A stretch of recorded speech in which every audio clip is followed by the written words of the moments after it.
Good evening, ladies and gentlemen, and welcome to the Grand West Casino and Entertainment World in Cape Town, South Africa, where tonight's entertainment is proudly presented by Thaiholics Fight Promotions. This is TFP 5 Level Up, and it starts right now.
Good evening, ladies and gentlemen, and welcome to another action-packed Thaiholics Fight Promotions event, TFP 5 Level Up, here at Grand West Casino. My name is Carl Bergman, and together with my co-host Devin Curra, we'll be bringing you all the action live tonight.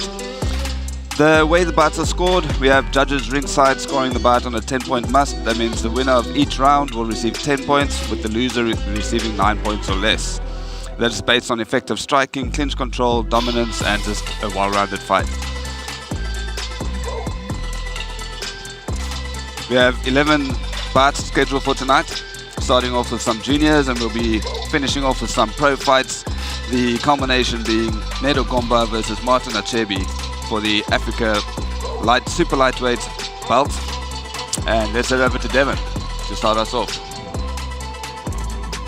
Ladies and gentlemen, the opening bout on this evening's card, 3 by 2 minute rounds in the amateur welterweight division. Introducing to you first and fighting out of the blue corner with the blue trunks, standing 1.76 meters tall and weighing in at 66.75 kilograms with a record of a single win and a single loss. He fights out of Brothers Combat Institute in George. Introducing Jordan Everly.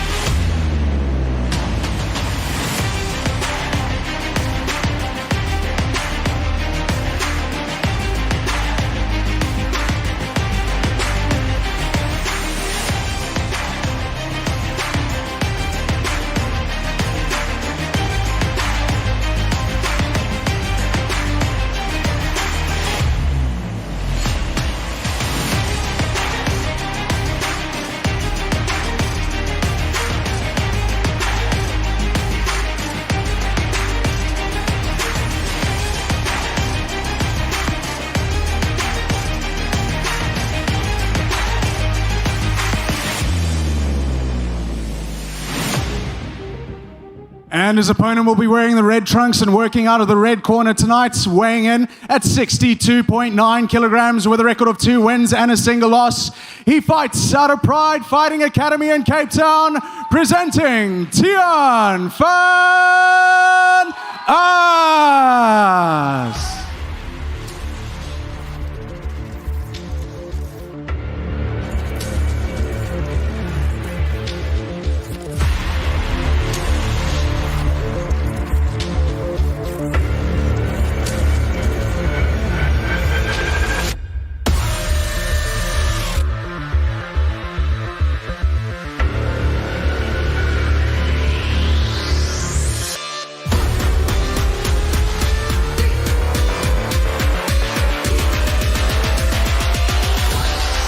Welcome aboard.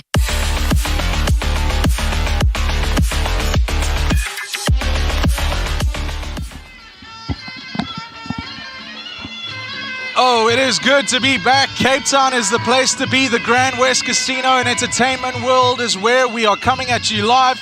My co-commentator, Cole Bergman, thank you for joining me again in the box. He is my Muay Thai Sherpa. He is going to be teaching me a thing or two about what I'm about to talk to you about. So don't expect to come with any kind of technical news from myself. That's all Cole's job. Cole, wonderful to be here. Yeah, thanks, Devon. It's always good to be here. Great to have the guys fighting out here, and it's also cool that we get to have some amateur fights on the card tonight. Starting out with 3 amateur fights. These guys, junior amateurs. As you can see, the amateurs, then they have the elbow pads and the shin guards, just for a little bit of extra protection. Obviously, as they grow through the sport, they'll drop those.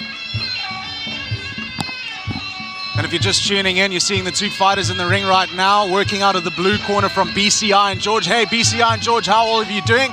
I know there's a whole bunch of you at the gym having a bit of a braai and a chias for your fighters that are going to be here tonight. There's 3 of you. And we're opening up here with Jordan Everly making his first Thaiholics Fight Promotions appearance. He's up against Tiaan van Aas from Cape Town, who fights out of Pride Fighting Academy.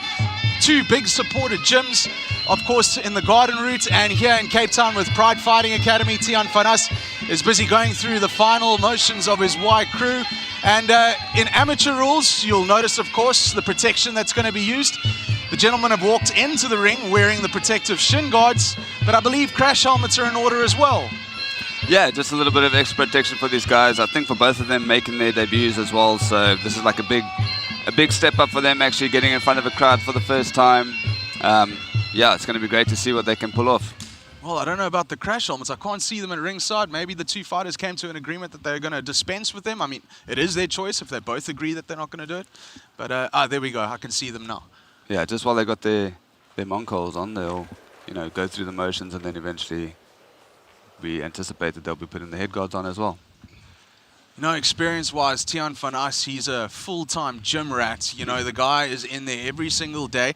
MMA is his main game. He's had a boxing match at the end of last year and a charity fight night that PFA held. And now he is here at TFP, throwing it down in the rules of Muay Thai. We're going to see what he's all about. Stand-up. Boxing, that fight, I was there. I announced that it lasted all of 25 seconds. I hadn't even made it back to my commentary position by the time the guy that he was fighting was unfortunately flattened with a big right hand. So, hey, Tiaan can crack, but, Muay Thai, it's all different. The foot placement's all different. You're on your toes a lot more. You can't really sit and bury those punches like a boxer can. So we're going to see tonight how he's going to make that transition into being lighter on his feet and then, of course, throwing those kicks. Yeah, sure. And I mean, the fact that he has some experience obviously going to count in his favor, but we'll have to see what his opponent Jordan brings to the ring as well. He looks quite lanky. He might be using teeps and using his range to try and keep Tiaan away. The referee in charge of the action is Nicholas Radley. He gets us underway. Round 1 and away we go. The opening bout at TFP 5, level up. You can see the game plan from the beginning. They're already busy sticking out those teeps, just keeping the distance. Obviously a useful tool. And importantly, you must remember to keep his hands up. Tiaan van As, very open for the counter. He's not really holding much of a defensive position. He's just marauding forward and throwing punches, and he gets the first knockdown via a left hook to the temple. Well, as you said, he's going to come forward with his boxings, and he use that to his advantage now. And what we're seeing from Jordan is that his hands are dropping very low, so he's busy, taking those shots. Nick Radley keeping everything under control, making sure the fighters are safe in there. The heavy weather approach working out for Tiaan van As here in round number 1. Catch and sweep. Oh, great sweep. Of course, they just remember, this amateur fight. They're just starting out. Got to make sure that they don't gas themselves too early. Coming forward with a lot of pressure. But so far, the job's working for him. Nice catch. Looks for another sweep and gets it. Of course, it's a 3-by-2-minute round, but that doesn't mean that it's a quick action, Throwing the volume that Tiaan van As is, we're going to see exactly how fit he really is. Another standing 8 count coming. Big shot to the back of the head as he spun and turned around. Radley ordering Tiaan van As into a neutral corner while he counts Jordan Everly for the 3rd time in this fight. 30 seconds remaining in the round, the opening round of TFP 5. So this is actually the 2nd count. If he does get a 3rd one in the same round, 3 knockdowns, and that'll be the end of the fight. Got 20 seconds to do it.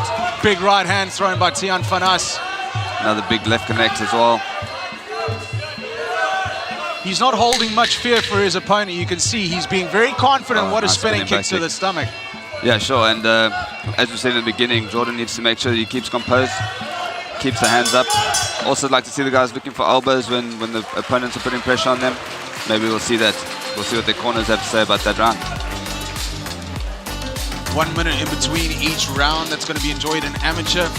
And then as we work our way up to the pros, 5-by-5, 3-minute rounds, and it's going to be 2 minutes in between each round. Yeah. So there's only 2 pro fights on the card tonight. One of them being competed between Anthony Mailer and Thabo Chauke from Mamelodi Warriors. Ant hasn't been in the ring for a while, so it's going to be interesting to see him getting back in there. And some of the other guys on the card tonight as well. Got some familiar names, some guys that have been on the circuit for a while, but maybe haven't competed in the last few years. Names such as Nuraan, who's stepping in from Iron Tiger to face Kristin Clarke. And then we also have Wade Hammond from Madfit, who'll be taking on Luan also from BCI in George. Wade Wheatbix Hammond, haven't had that name around the fighting scene for a while. For sure. Back from the old CFL days, he was an absolute standout star. He gave everything. He gave his lumps, he took his lumps. And here he is going to be performing later tonight under the rules of Muay Thai. And I know he hasn't had a Muay Thai fight in quite a while. Fought mostly K1, done some boxing as well. See some heavy breathing here. The guys have expended themselves in that first round. Looks for some composure here. And I'd like to see Jordan, using that teep like he did when he started out that first round. He's allowing his opponent to come in, and with big, heavy shots, you don't want to be taking those shots, especially when your defense isn't up. There's really nothing compact about Tiaan van As at all. He is swinging for the fences. He's busy bowling, he's head hunting, and he's finding the target, so that's important, you know? Yeah, because if you're going to drop your left hand as badly as is, you better find the target.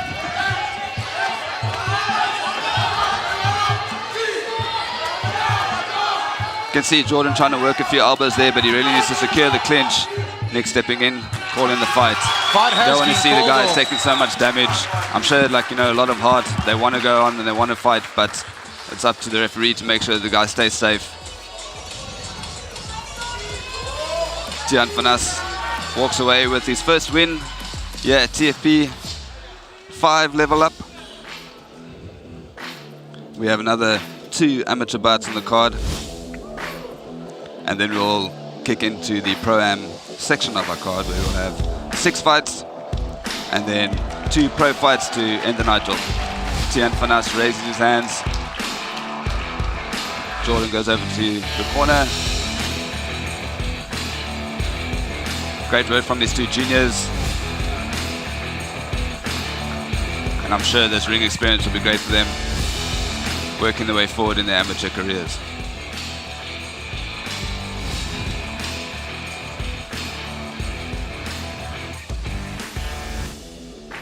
Ladies and gentlemen, the winner of this bout is going to be receiving a wonderful hamper from one of our sponsors here tonight, Endurade. Thank you for being very much in the house with us and giving these fighters something to look forward to for winning these battles. As we don't need to go to the judges' scorecards because the fight ended at 43 seconds of round number 2, declaring your winner by way of technical knockout and fighting out of Pride Fighting Academy, Tiaan Vanas.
The following bout on this evening's card is featuring women's Muay Thai, 3x2-minute rounds, amateur rules in the super bantamweight division. Introducing to you first and fighting out of the blue corner, weighing in at 55.9 kilograms with a record of 1 win and no losses. She fights at a camp fight in Cape Town. Please welcome to the ring, Verne Prinsloo.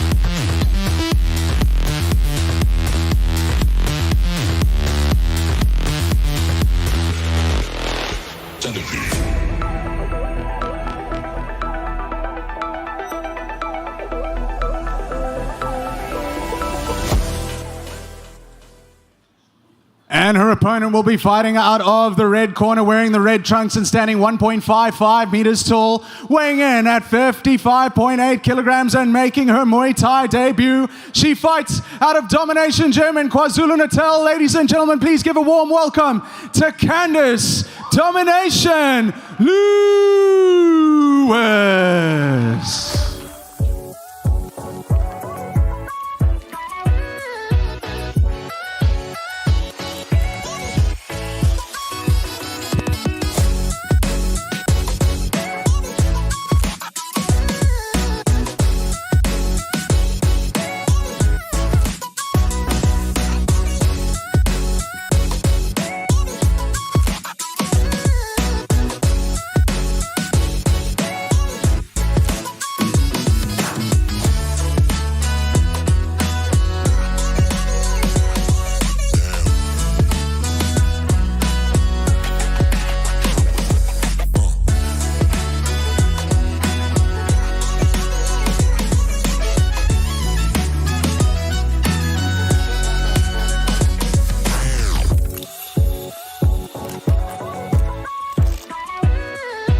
Well, ladies and gentlemen, if you're at home, you're streaming this live, YouTube live. It's our YouTube page, Thaiholics Fight Promotions. Please feel free to send that via WhatsApp to all your friends. Let's get everybody involved watching this wonderful event tonight.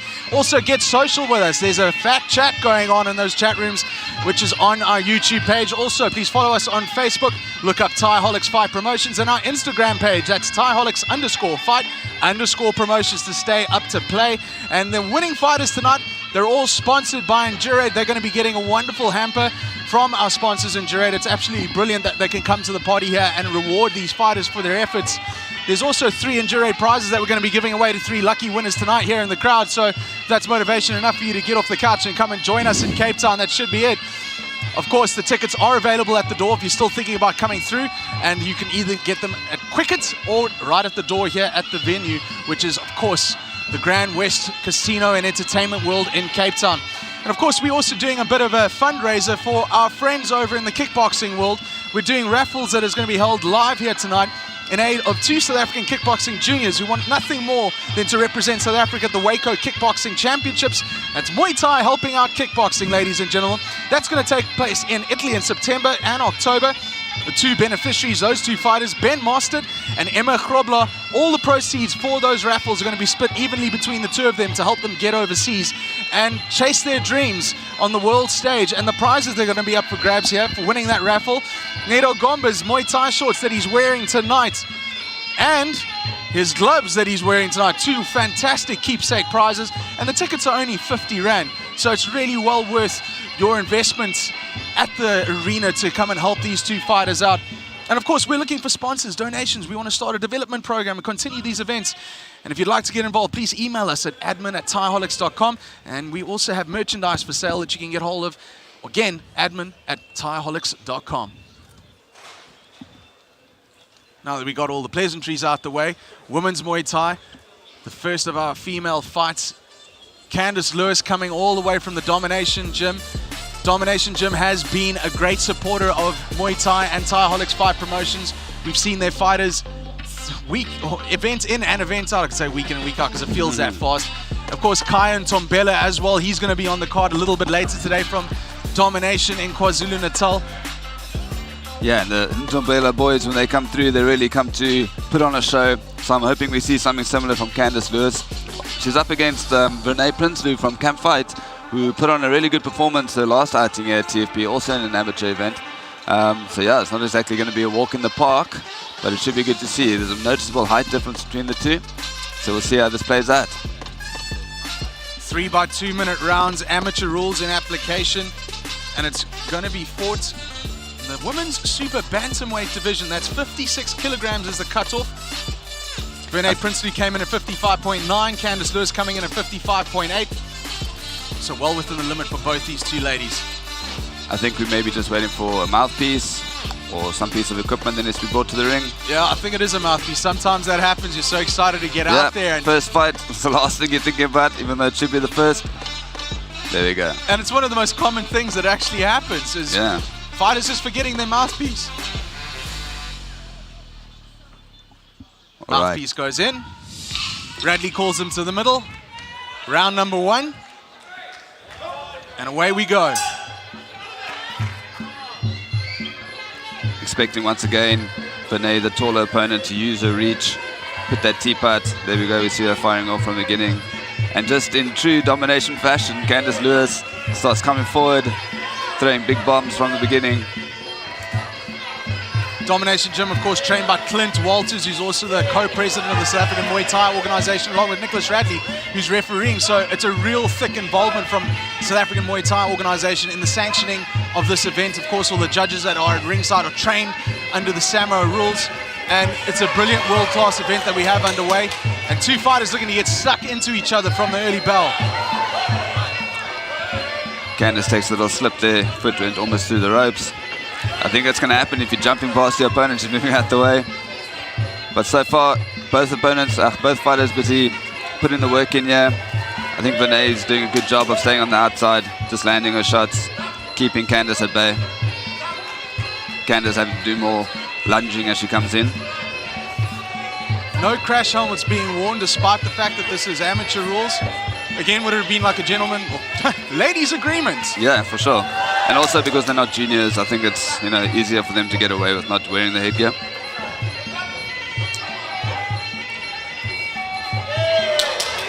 Again, the amateur bouts going on 3 2-minute rounds. Renee Prinsloo, this is her second fight at TFP. She's fought here at Grand West before. She gets stuck in. Crowd's getting behind them too. Crowd is into it, and as you see, Candice just absorbing and then striking. She's countering.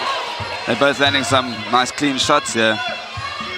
And as you start to see Vinay opening up, she's starting to put her own pressure on, throwing the game plan out the window and just throwing bombs. It started slowly, but the action is heating up here in round number 1. We're almost done. Good opening round from the two ladies here. Yeah, good finish for Vinay there, putting the pressure on, making sure she's landing those strikes. The judges will be well aware of what's happening in the last few seconds as well. It really gives you an idea of what happened in the round. And I'm going to put him on the spot, seeing as though we have an unofficial judge sitting next to me. Stadium champion, may I tell everybody at home, Carl Bergman. Carl, quickly tell us about your little trip to Thailand and exactly what happened, because it's the most unbelievable story. And I only found out you're a champion last night. Yeah, so I took a trip to Thailand now just to go do a camp out there. Initially started off as a bit of a holiday, so I spent 9 days, relaxing on the beach, soaking up that good Thai vibes. Not training. Not training at all. I haven't been there since 2018, so it was great just to be back and just being in that environment. And then when my wife returned home, I took on a fight camp and did 3 weeks training and ended up getting a fight. And the belt was announced on the night as I was stepping into the ring. I didn't even know they were calling it for me until it was too late. And the official designation of that belt is the? So that's the Bangla Boxing Stadium's championship belt for 90 kgs. It's a floating trophy, so I was only there for 3 weeks and then out again. 90 kilograms of Muay Thai, it's the Fat Boy Open, that's exactly what it was. As we go back to the ladies, round number 2, Vinay Prinsloo opening up with the frontal attack with the team kicks. You see Candice throwing those big left hooks. She's hoping to catch Vinay as she comes in. Maybe just needs to be a little bit more measured in catching her when she's actually moving forward. She's throwing those looping punches, and she is landing every now and again, but they're mostly glancing shots. Taking her eye off the target as she's throwing those big bombs around the right-hand side. But you know what really impresses me about Candice Lewis? Her composure. Yeah. She's hanging tough in there. She's not getting frazzled at all. Yeah, so she's finding her range and putting herself in the pocket to make sure that she's actually able to land these shots. But at the same time, Vinay doing a good job there, keeping her opponent at bay, keeping her off of her on the ropes. So although it's amateur rules, Candice is coming into this fight, making her debut at 35 years old.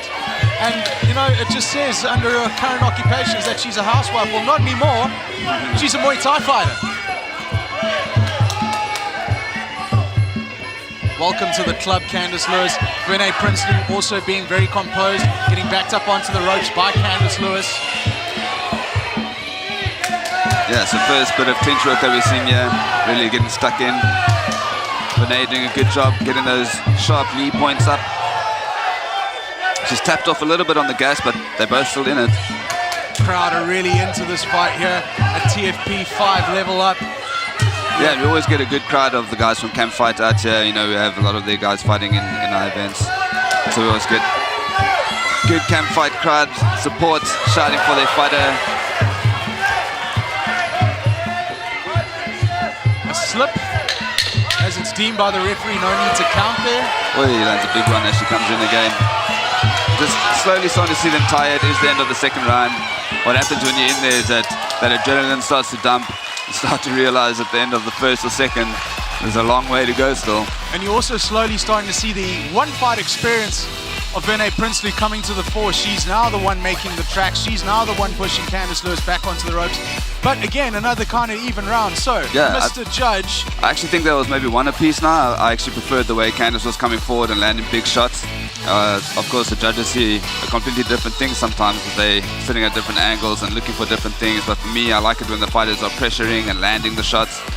Big ones, especially the way she's throwing, you know, those power shots, those significant strikes.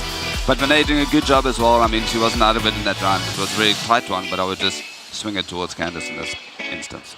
One round remaining. It's been an absolutely enthralling tussle that we've had here between the first two ladies on show tonight. Renee Princely, Candice Lewis. You can see that was just a bit of a teep that caused that. Yeah, it was a great teep and just breaking that momentum as well. So as she stepped in, you know, she's using her own momentum coming forward, and Renee doing a good job just stabbing the toe out there. So just for the people at home, you know, you'd see a knockdown like that. Yeah. Obviously not counted because it wasn't damaging, but it's something that the judges are counting. Yeah, for sure. So, I mean, that's good technique that she was using there as well, especially off the back foot, blocking her opponent from coming in. It's also disruptive to the person trying to attack. A well-timed teep kick from Renee Princely, who's the difference maker in that opening round, probably the reason why she would win, that second round. But Candice Lewis comes in all guns blazing in round number 3. She knows she has it all to do. Whoa, great sweep there. Could quite conceivably be one round apiece. So this is going to make all the difference.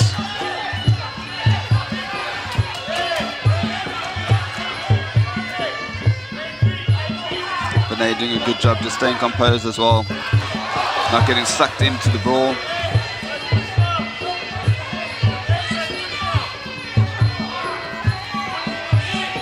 And also doing well in the clinch. Clinching up and sticking those knees in. I like to maybe see some elbows being thrown and maybe just breaking the clinch up to yourself so the referee or the ref doesn't have to break it for you. Candice marching forward, backing Renee up onto the ropes. Not afraid to get stuck in and mix it up. Great spot for a spinning elbow when you get tied up in the side like that. The way that her body was side angle, it would have been easy just to spin out of that. Yeah, just putting up the knees. And of course, those are all strikes that are being counted by the referees, by the judges, who are busy making sure that, you know, this is still a point scoring game, so there's different ways to score, either with your punches and kicks. The clinch is important, those sweeps are big points. Oh, and a great teep from Renee, puts Candice on the back. She landed hard on that drop. Yeah, and you can also see, you know, sometimes getting up off the canvas is one of the most tiring things, never mind actually throwing strikes. You can see she's quite worn out here in this third round, hoping for that big shot. Renee also still looking very composed and just doing what she needs to do. Last 10 seconds in the round. When Lewis had hit the floor, she had a look of despair on her face, but she got right back up and got stuck back into Renee Princely. Wonderful response from being dropped like that. And finishing the round off strongly. It's going to be interesting to see what the judges have to say about that one. Candice has her hands raised. Coach David Dornbrack raises his fighters' hands as well. But you can see that fatigue. Let's hear what the final decision that was made. We might even have an extra round if it was that tight.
The winner of this bout will be receiving a hamper from our gracious sponsors, Endurade, who are in the ring with me right now holding that hamper. Ladies and gentlemen, let's give both these ladies a massive round of applause for a wonderful fight that they put on.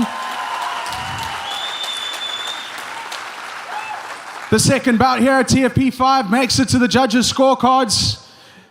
And your winner coming by way of unanimous decision victory, fighting out of the red corner, Candice Domination Luan.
Ladies and gentlemen, the following bout on this evening's card, bout number 3 at TFP 5, takes us to men's Muay Thai amateur rules and application, 3 by 2 minute rounds in the welterweight division.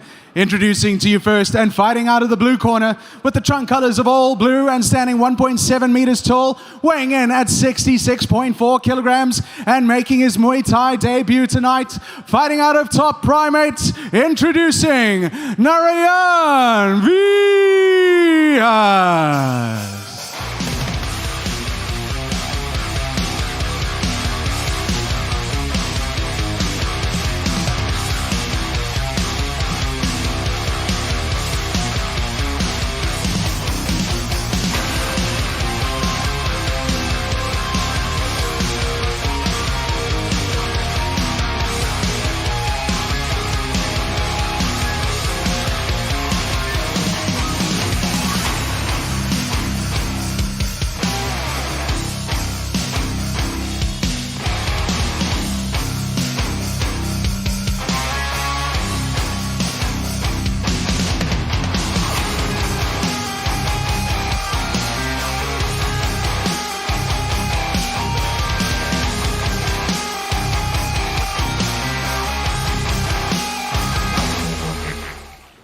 And his opponent will be working out of the red corner with the red trunks and weighing in at 69.95 kilograms.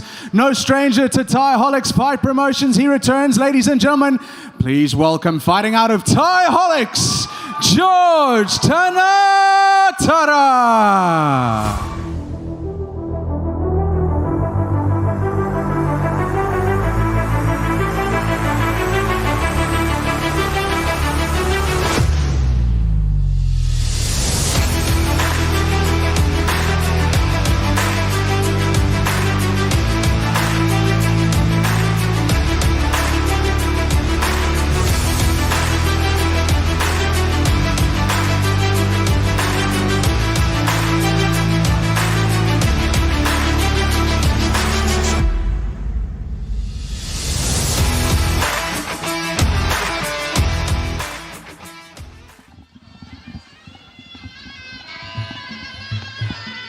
Thaiholics have brought their first fighter to the evening's entertainment. George Tanatara has returned to us to put on another show, a much improved George Tanatara, and I'm sure you know a lot about him in the gym. Cole, can you fill us in on the blanks? Yeah, so he was supposed to fight at TFP 4, I think it was, but unfortunately due to a late withdrawal of his opponent, that fight was scrapped. So this is actually his debut.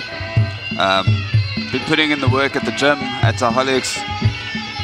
George comes with a bit of a taekwondo background, so he's got a slightly different style in the way that he strikes, but it should be interesting to see if Nick has been able to sort of tame that out and get him to be a bit more composed, because he's quite wiry out there, so we'll see how it goes. It's looking good, he looks calm. And his opponent, Nuraan Vias, don't know much about him, but also training out of Cape Town's top primate under Jean-Jay Blaine. We'll be refereeing most of our fights later. Yeah, we have a change in ref from Nicholas Radley. Here is Clinton Walters, the co-vice president of the South African Muay Thai organization. So Nick had his turn, but he's cornering now, because of course his fighter George Tanatara is about to get underway in the red trunks, fighting out of the red corner and going through the motions of the Y crew.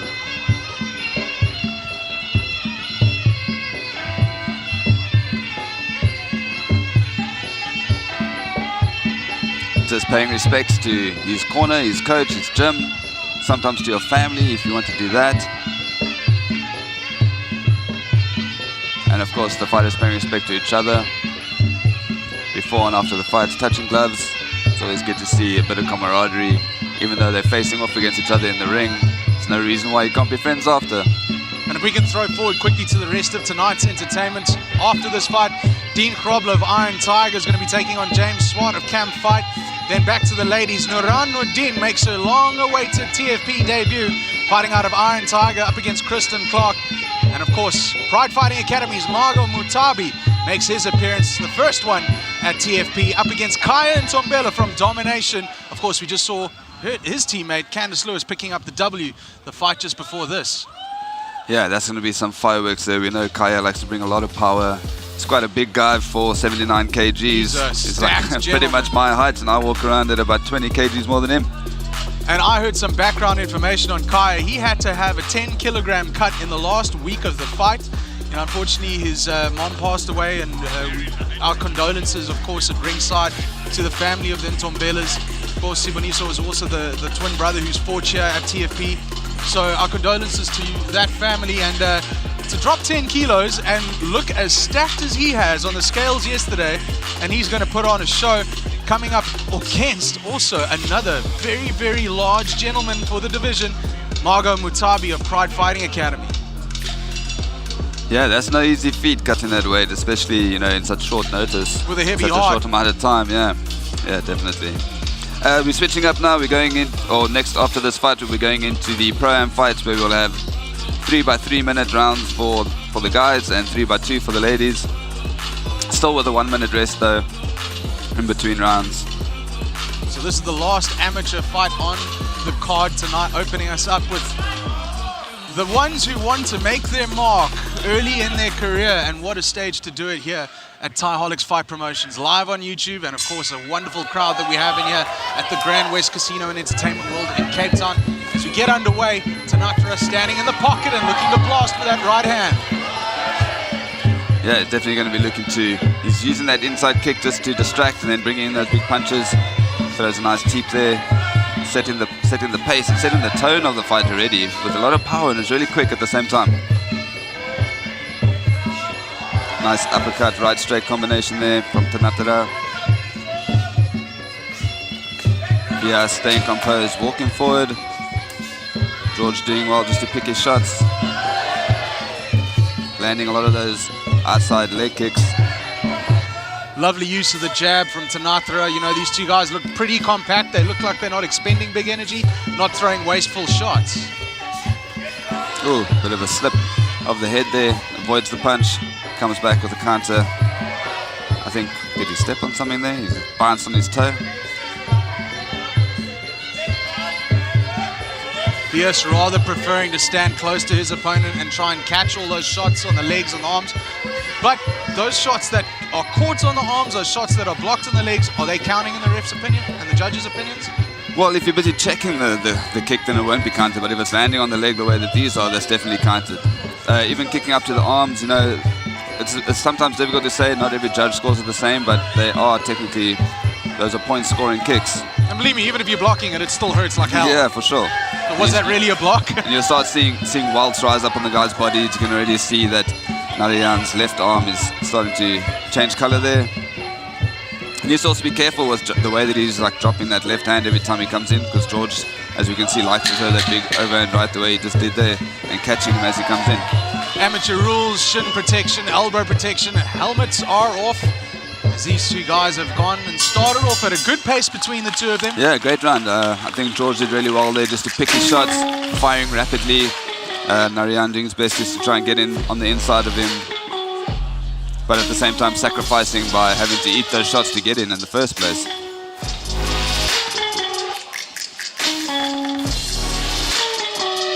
His coach, Jandre Blaine, will have some words of advice for him now, choosing or electing not to take the seat. You can see George breathing with his mouth open. Nick Radley having only a busy night because A, promoter, B, co-president, C, coach. He's got 2 title fights up. D, refereeing. D, refereeing, yeah. He's got 2 title fights tonight that he's got his charges in the ring. Of course, Shane Deacon is going to be defending, making his first defense of his South African Muay Thai organization, South African Championship belt. And Isghaack Ebrahim, of course, is going to be coming up as well later tonight, defending his belt for the first time as well. So, you know, no rest for the weary. And of course, he's been here all week setting up this event. So For sure. I'd love to know what he's on. He's on that good Endurade. Of course, Endurade come to the party. Great segue into our sponsors, Endurade, who are giving the winners a hamper for every fight tonight that you see at TFP. George really doing a good job there of just using those flurries. You know, it's frustrating for Narayan. You can see he's trying to get in, but every time he does, he's sacrificing and taking shots. And George doing well just to defend when he does have to have those kicks coming in. He needs to be careful not to drop his hands too much after throwing though, leaving himself exposed.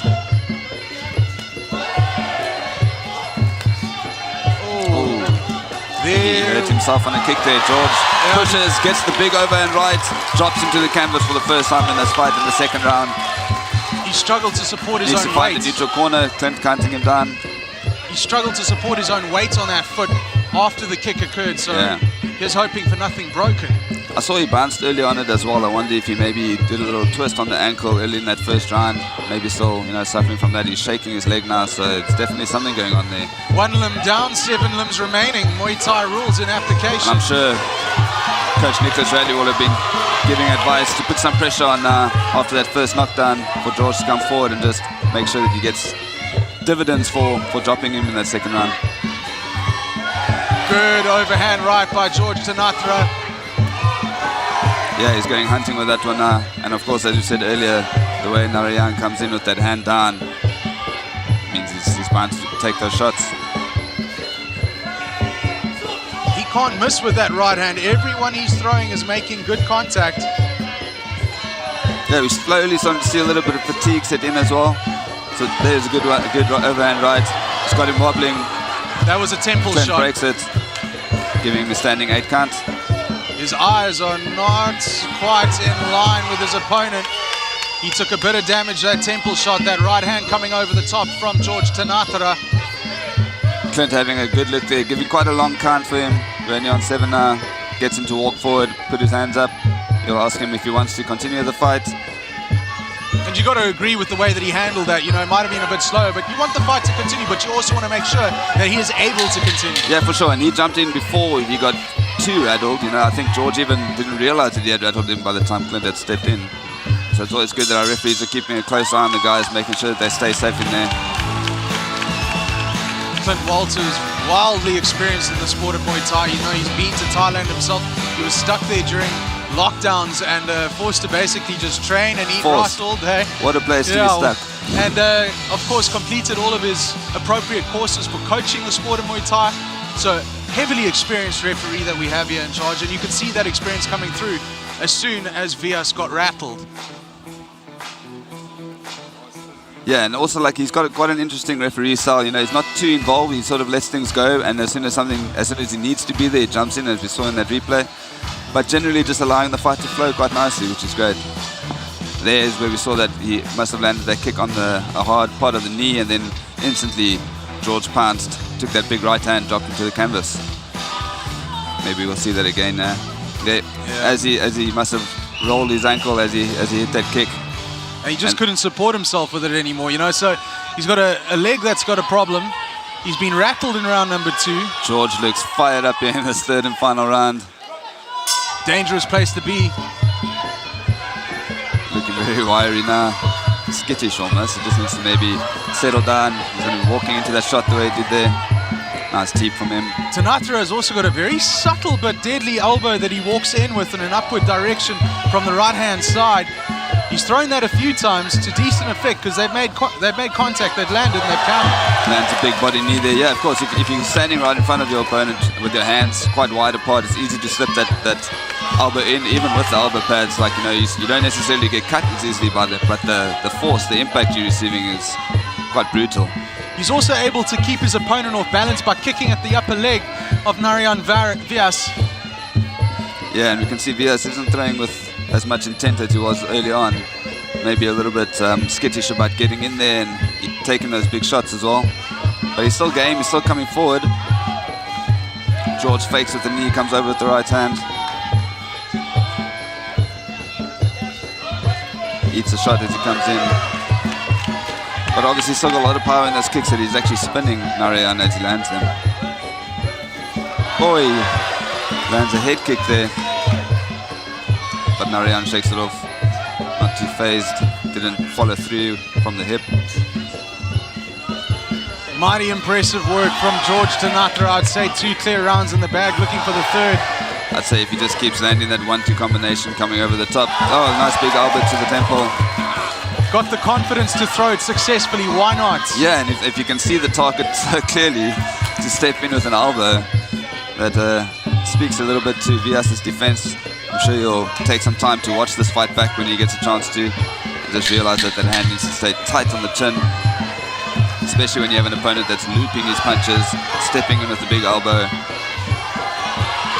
George putting the pressure on in the final 10 seconds. Great job for both guys. Got the crowd, some of the guys on their feet, getting the round of applause.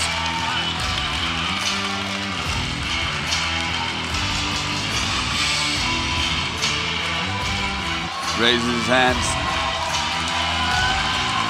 Crowd loving it.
The winner receiving a hamper from our sponsors in Jurate as we go to the judges' scorecard on the third bout on this evening's card.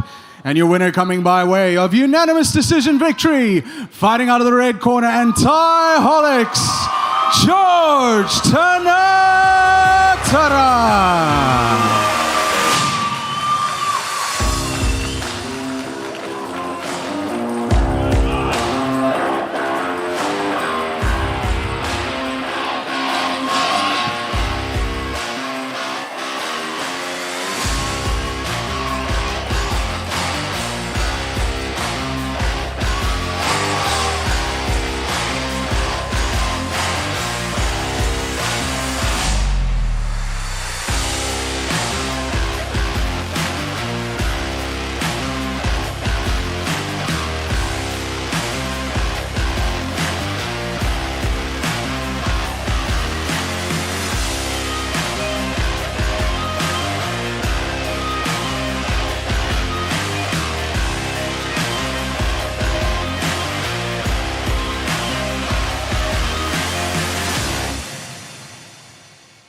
Ladies and gentlemen, we now enter the Pro-Am segment of this evening's Thaiholics Fight Promotions 5 Level Up Fight Card. And the first bout under these rules, 3 by 3 minute rounds in the Super Welterweight division.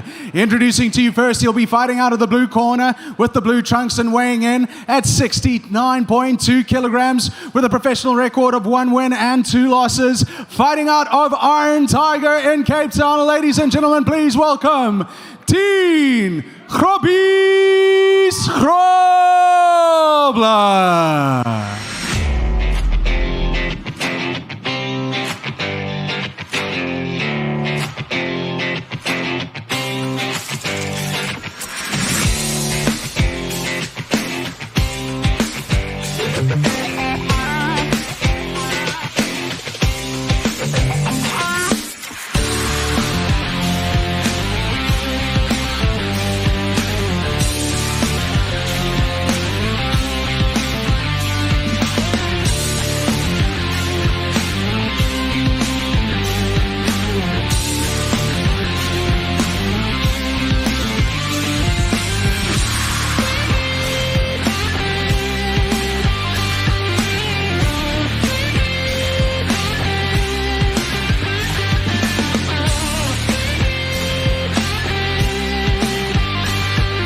his opponent will be fighting out of the blue corner with the blue trunks, standing 1.66 meters tall and weighing in at 68.3 kilograms with a record of a single win, a single loss, and a draw. Fighting out of Camp Fight in Cape Town, ladies and gentlemen, introducing James Swart.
I'll tell you one thing about James Swart has been a real ball of nervous energy around the weigh-ins yesterday. You know, more than happy to be here. You can see he ran into the ring without taking his mark on.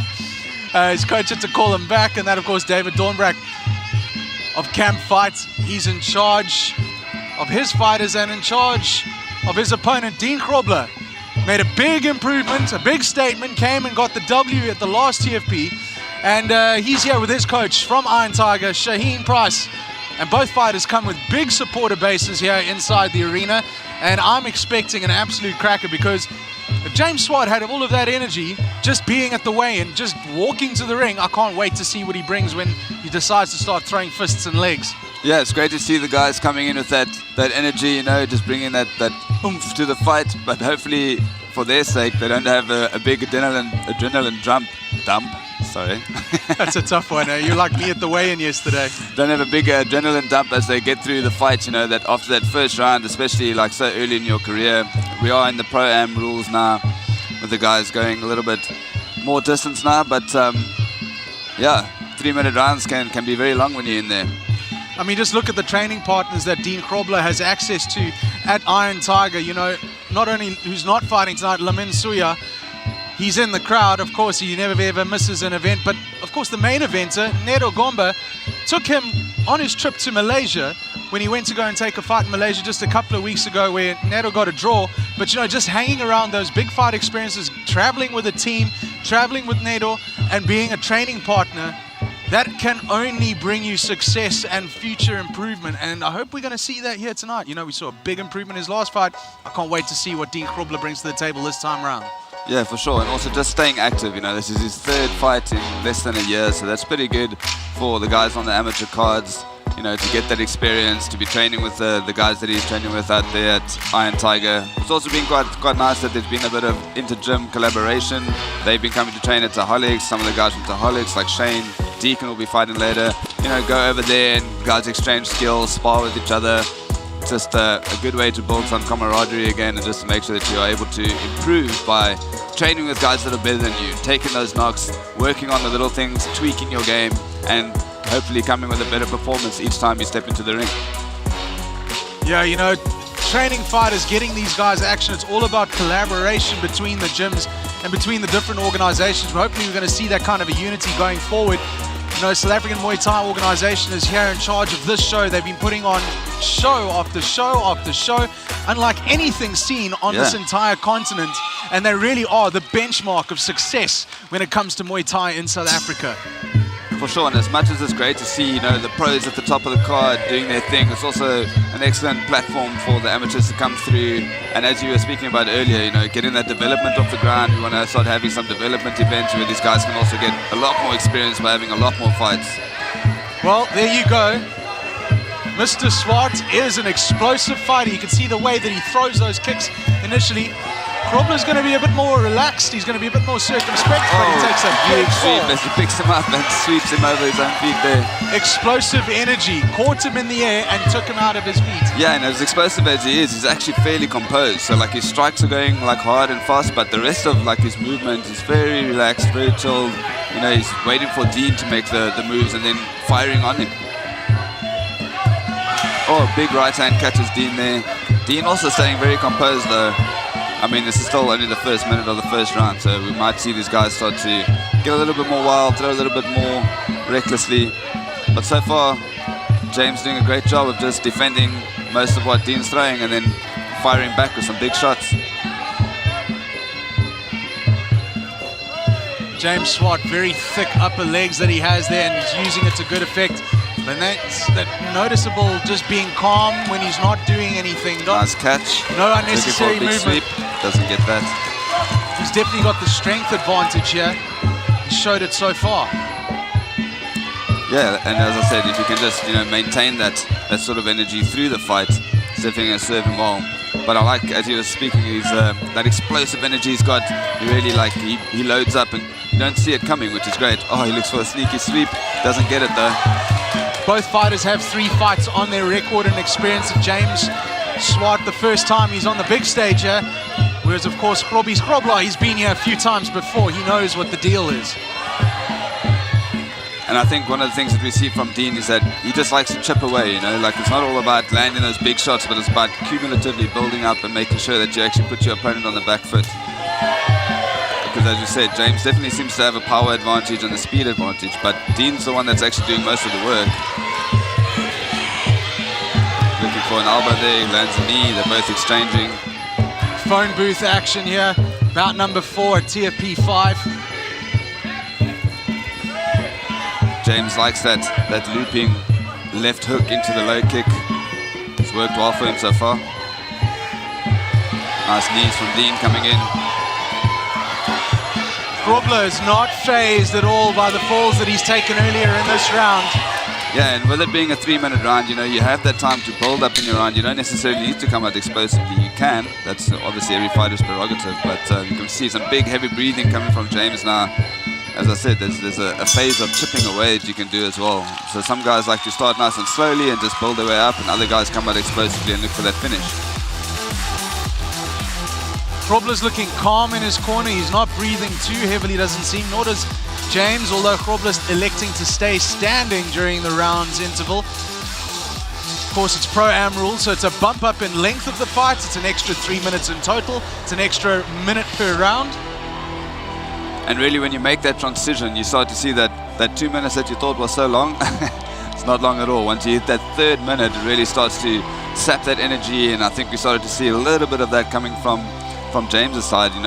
He's still looking very good, but that explosiveness started to tap off in the last minute of the round, and that's where Dean just came forward, started putting the pressure on, looked for the clinch, finding the knees. Going to be an interesting one to call though.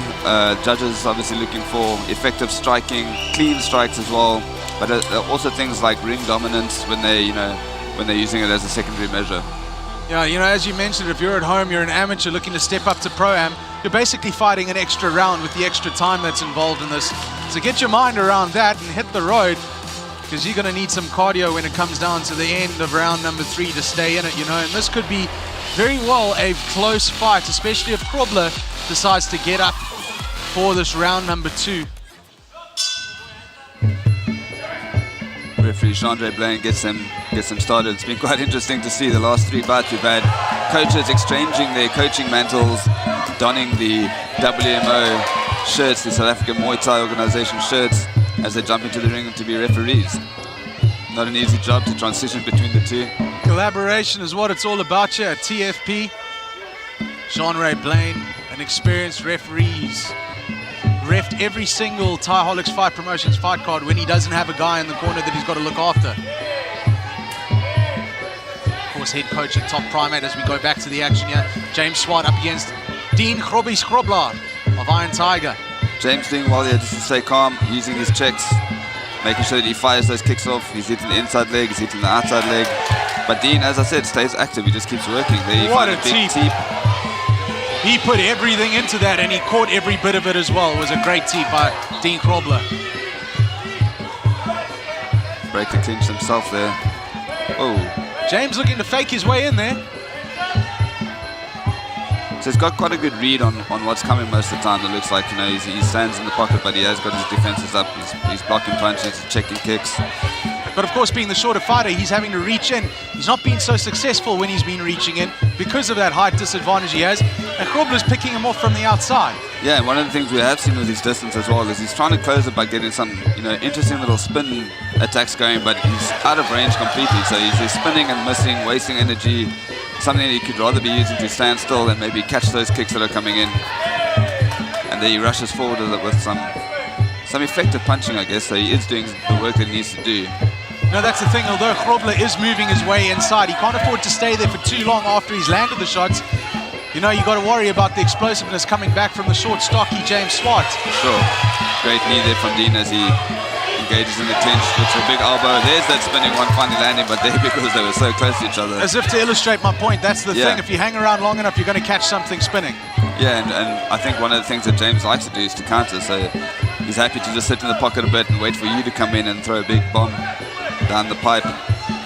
Throat area targeted by Dean Grobler. Dean doing really well with those teeps. What I like to see maybe is, he gives a sneaky sweep on the outside. What I like to see maybe doing is actually, instead of lunging, is to catch James when he's coming in, because obviously he's on the offensive the whole time. You can use those teeps a little bit more effectively as a defensive tool as well. You can see Swart starting to fatigue here in round number 2. It's starting to turn the tide and become Dean Grobler's wheelhouse of action. He's the one making all the moves and definitely the busier fighter of the two. And it's crazy how you can sometimes read that coming from, you can see in the first round the guys were super explosive. As I said, once they hit that 3rd minute, it's not an easy thing to do to keep that pressure on, to keep that explosiveness. Whereas Dean didn't start with as much power, but has kept the same, you know, process that he's been working with. He's just been chipping away. So I think it's going to be a big ask here for James to, you know, suck up some of that energy and bring it out in this 3rd and final round. And again, he's standing in between rounds. This is no problem for Dean Grobler.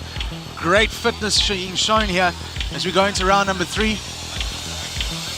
James, though, on the other hand, he's looking a little bit dejected, but he shouldn't be all that dejected. He's done some good work. You know, he's been not the busier fighter, but he's certainly been more focused on attack when it comes inside, obviously because he has that slight height disadvantage that he's working with here.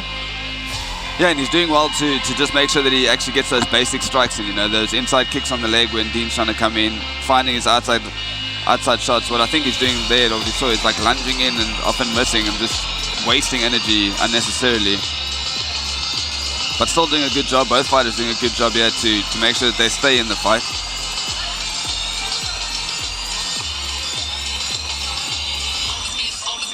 Dean working effectively in the clinch as well. You know, he's tying him up, looking for those knees, flying knees we saw there.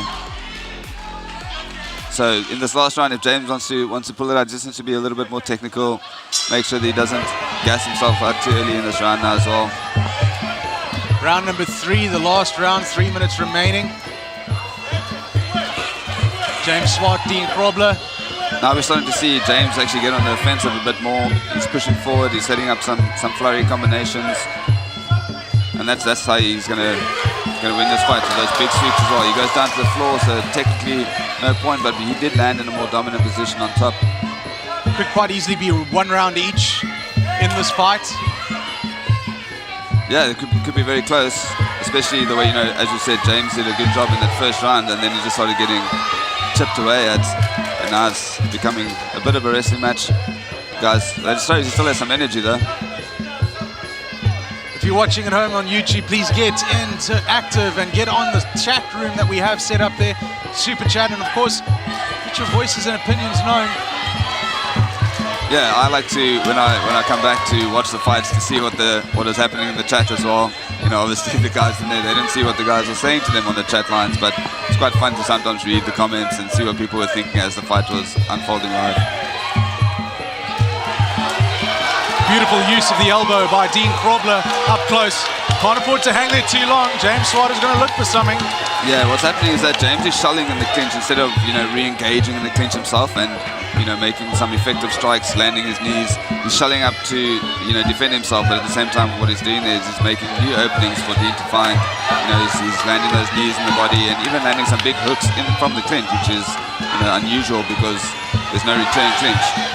One thing I've noticed about James Swart in this fight, that his eye line focus has very much been towards the midsection of Dean Grobler. Yeah. He hasn't been looking much upstairs, whereas Dean Grobler has been pretty much upstairs focused.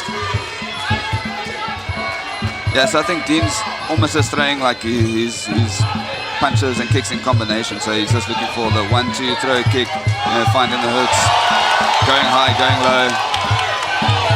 And he's doing really good work in the clinch, and that's, I think, where he's maybe making his biggest leaps here.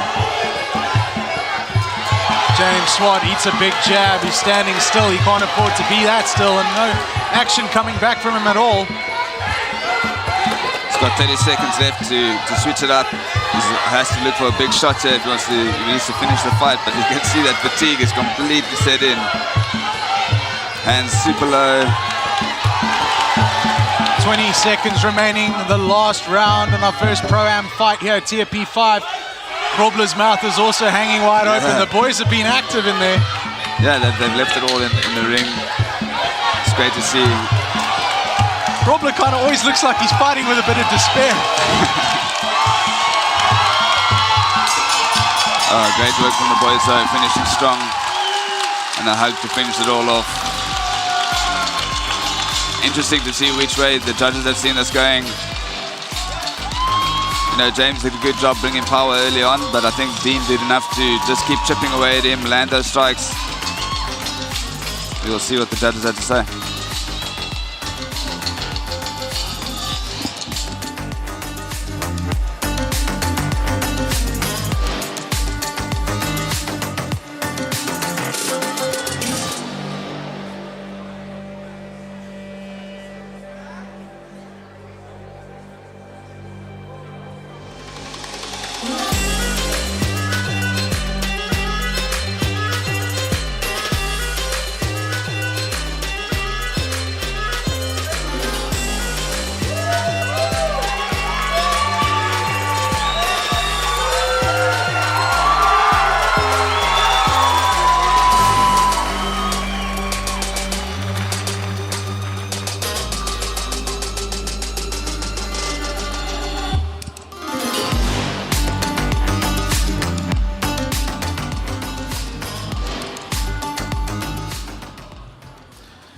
With the winner of this bout receiving a hamper from our sponsors Endurade, we go to the judges' scorecards where they have rendered a unanimous decision victory. Ladies and gentlemen, your winner fighting out of the red corner, Dean Grobler.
We're back live at TFP 5. It's women's Muay Thai action to be contested 3 by 3 minute rounds in the super welterweights division. Introducing to you first, she'll be fighting out of the blue corner, weighing in at 61.25 kilograms with the blue trunks and a record of 3 wins and 3 losses. She fights out of Nakang. Ladies and gentlemen, please welcome Kristin Clarke.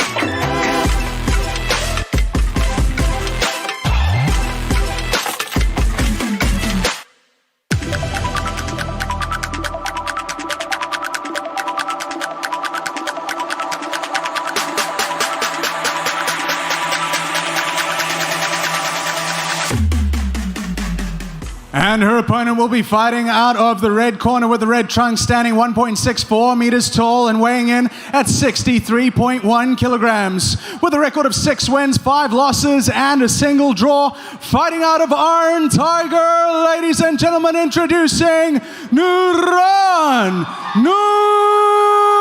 Noordien.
Welcome to the jungle. It is here at TFP 5 Women's Pro-Am action as we step up into competition with the returning Kristin Clarke.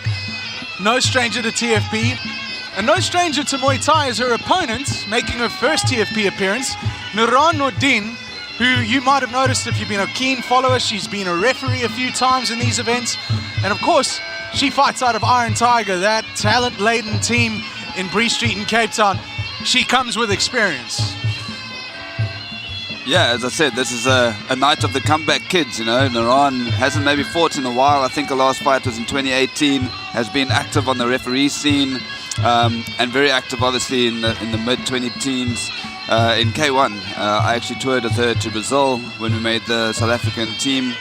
Got to know her quite well there. Yeah, great competitor. Also a teacher, which is interesting because we have a student in Kristin, the teacher and the student duking it out in the ring. I'm sure it's what every student and teacher really want to do, climb into the ring and exchange a few shots.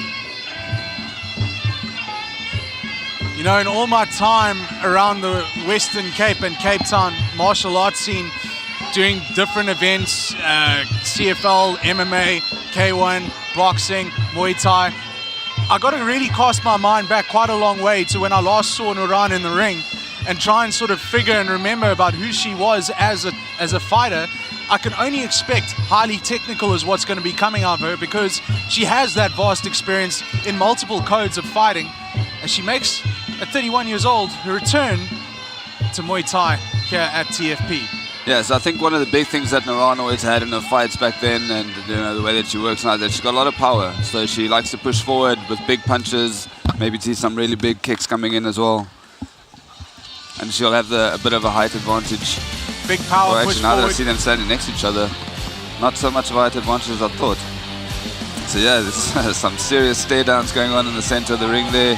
Kristin's a very intense individual. Yeah, I mean, but her Nuraan face, came out with the same look, that death stare. both with rowdy rock and roll music. You know Yeah, what kind for of a sure. fight we're going to have? Rowdy rock and roll right here in the ring. Receiving their last instructions. Of course, Coach Russell of Nakeng Muay Thai. He's brought through a few fighters. He's got a fighter lined up later this evening, Paul Kombol. He's going to be fighting for a title right here at TFP tonight. So he's got a busy night ahead of him. And of course, Shaheen Price, you're going to see him all over the place for the rest Yeah. of the evening. And it's also nice that, his fights are staggered out through the night, so he'll be coming in and out here. Nuraan's already looking very intense. That was a quick start by Noordien. Quick start, but a nice return from Kristin as well, just to start hitting those kicks, to basically to say, if you're going to rush me, I'm going to be landing those big body shots. So it's a good way to apply to opening round punching. A snarling look by Kristin Clarke. She ain't impressed by what she's seen.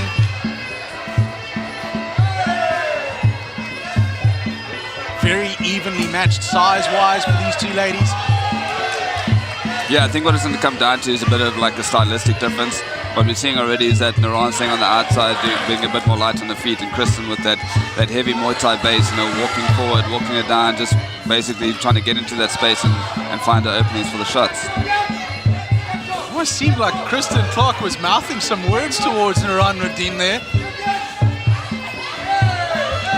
Keeping her pinned against the ropes. Nuraan needs to be careful not to try and, deflect those shots using only her arms. She's got to try and check those kicks as well. Elbows in close. If it's not going to hit you cleanly, it's definitely going to rub that eye. The fabric of the protectors that you're going to get. Of course, it can't feel very smooth when you're getting an elbow behind that. Yeah, and I think what we saw there as Nuraan took that shot, she actually looked a little bit surprised that it came from there because they were in the clinch. But, she's clinching low, trying to trap the arms, and Kristin just slipped her elbow through that. Shakes off the kick from Nuraan. Nuraan's trying to stay on the outside, using her jab quite effectively. Oh. Kristin throws a punch when she's on the ground. That Illegal is move. I think definitely not Jonde's either going to take a point or... Kristin's experienced enough to know that that's a no-go area. In any code of fighting that you have, even in MMA, there are various points where you cannot hit a fighter on the floor. Interesting to see what Jonde's going to do. I think he's called a timeout. He's going to ask Nuraan if she wants to continue now. Don't see any points being deducted or anything. It's just a hard warning. I think he might have DQ'd her there, actually. I think he's called the fight.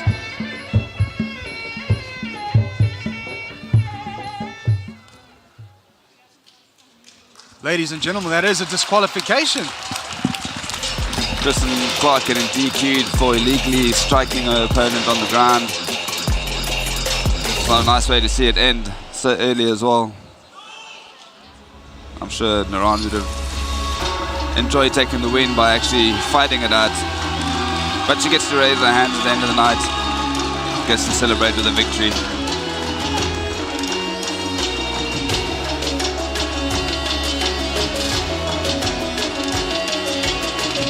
And they don't seem to fuss with each other. I mean, sometimes these things happen, it's adrenaline rushing and jumping in.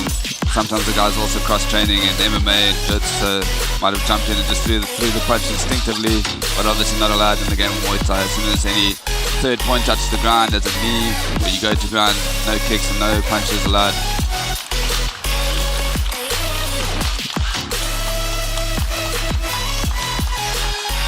As we go to Devon for the announcement.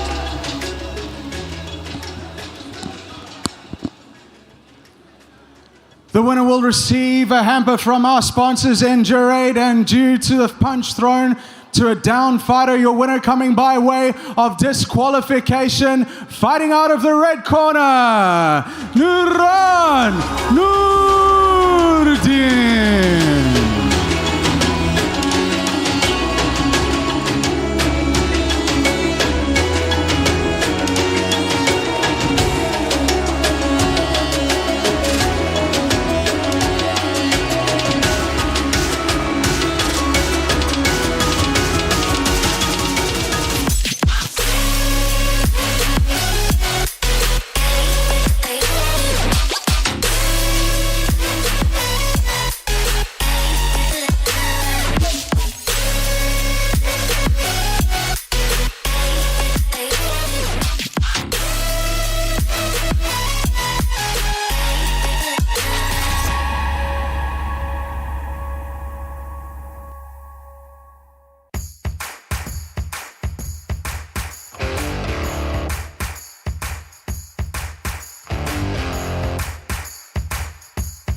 The following bout to go a distance of 3 by 3 minute rounds, men's Muay Thai action in the Pro-Am light heavyweights division. Introducing to you first and fighting out of the blue corner, standing 1.76 meters tall, weighing in at a lean and ready 78.55 kilograms with a record of 5 wins and 2 losses. Fighting out of Pride Fighting Academy in Cape Town, Mago Mutabi.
And his opponent will be fighting out of the red corner with the red trunks, weighing in at 78.85 kilograms with a perfect record of 2 wins and no losses. He fights out of the Domination Gym in KwaZulu-Natal. Ladies and gentlemen, introducing Khaya Ntombela.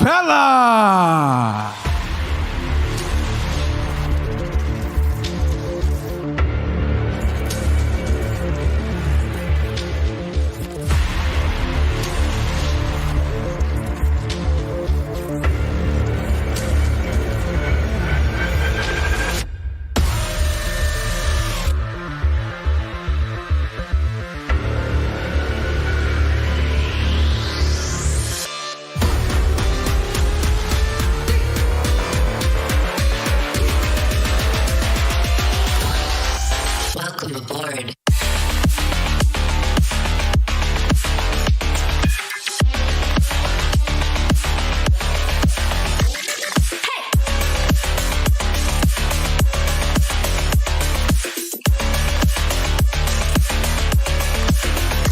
Activate.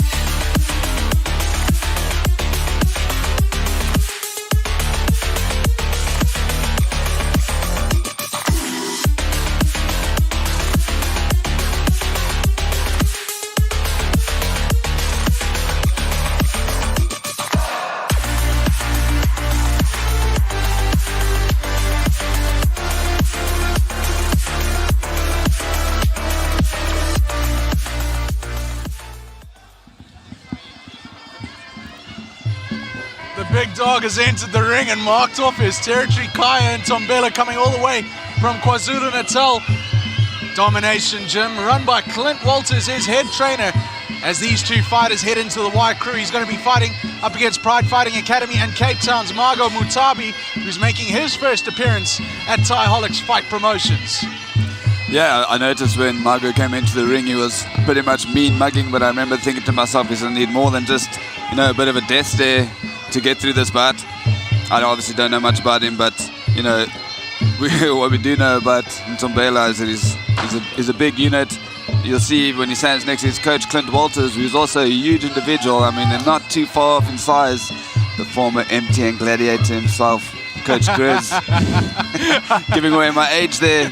Most people listening to this probably don't know what that is. No, I definitely do, because Clint lets us know by posting pictures from back in the day on his Facebook feed. I think we need to make sure on the next event that we get a nice picture to put up, just to stick over his face so everyone knows Blade. Coached by Blade. Mago Mutabi, just like his teammate who fought in the opening bout of this evening's card, Tian Van Us, more of a MMA fighter than a Muay Thai fighter. You know, he's coming into Muay Thai just to get that rounded experience that I'm sure he wants to take further into his fighting career, whether it be Muay Thai or MMA or boxing. He's had all three. So here we have him. Not much known about his fighting style. You know, I'm in the same gym. I see him regularly. And then I'm always joking to him, you learn how to kick yet? So that answer is going to be coming up right now. Yeah, I saw him. We cut to screen earlier where he was in the back, busy warming up. I was just noticing, you know, like he's a little bit soft on the kicks. I'm not sure if it was just because he's busy, you know, warming up and getting the hips all warmed up there like that. But I think he's going to have to push through on that knee, put a lot of power in. I'd like to see what his boxing looks like. I mean, obviously the guys out at PFA, well-rounded fighters. If he's using, you know, taking this striking art into his MMA, it's always going to be for the benefit. And you know, Khaya Ntombela as well, he's an MMA practitioner himself. So both these guys are really showing MMA what it is, mixed martial arts. They're mixing it up. Exactly. And here they are doing Muay Thai. Of course, Khaya, the very much alike-looking brother of Sibonelo Ntombela, who is back home in KZN, I'm sure cheering him on, watching live on YouTube here. Share it around. Tell your friends if they ain't got nothing to do. There's no real sport action on this weekend. We got you all to ourselves. So share that link around between your friends. Of course, it's free on YouTube. Ntombela's got a 5 centimeter reach though. Probably going to be putting that to good use. Mago down in the corner, ready to go. Sheer focus from Mago Mutabi as he's on his haunches in the corner, staring at Khaya Ntombela, who gets his shirt. And you know what do you notice about him? Guy is ripped. Now, I said earlier, he had to drop 10 kilos before this weigh-in yesterday, and that was from Monday. Wow. So he's had a tough cut. You know, I wish I could just have the discipline to switch off the knee. Yeah, but at the same time, you know, we might start to see some fatigue depending how long this fight goes and what sort of pressure he puts on as well. Something we actually saw from Sibonelo as well, you know, like we expected him often to steamroll his opponents, and he comes out with a lot of power, but like, you know, when you're cutting that much weight, it's difficult to maintain that power throughout the fight. And there we go, Mago Mutabi telling me he's learned how to kick.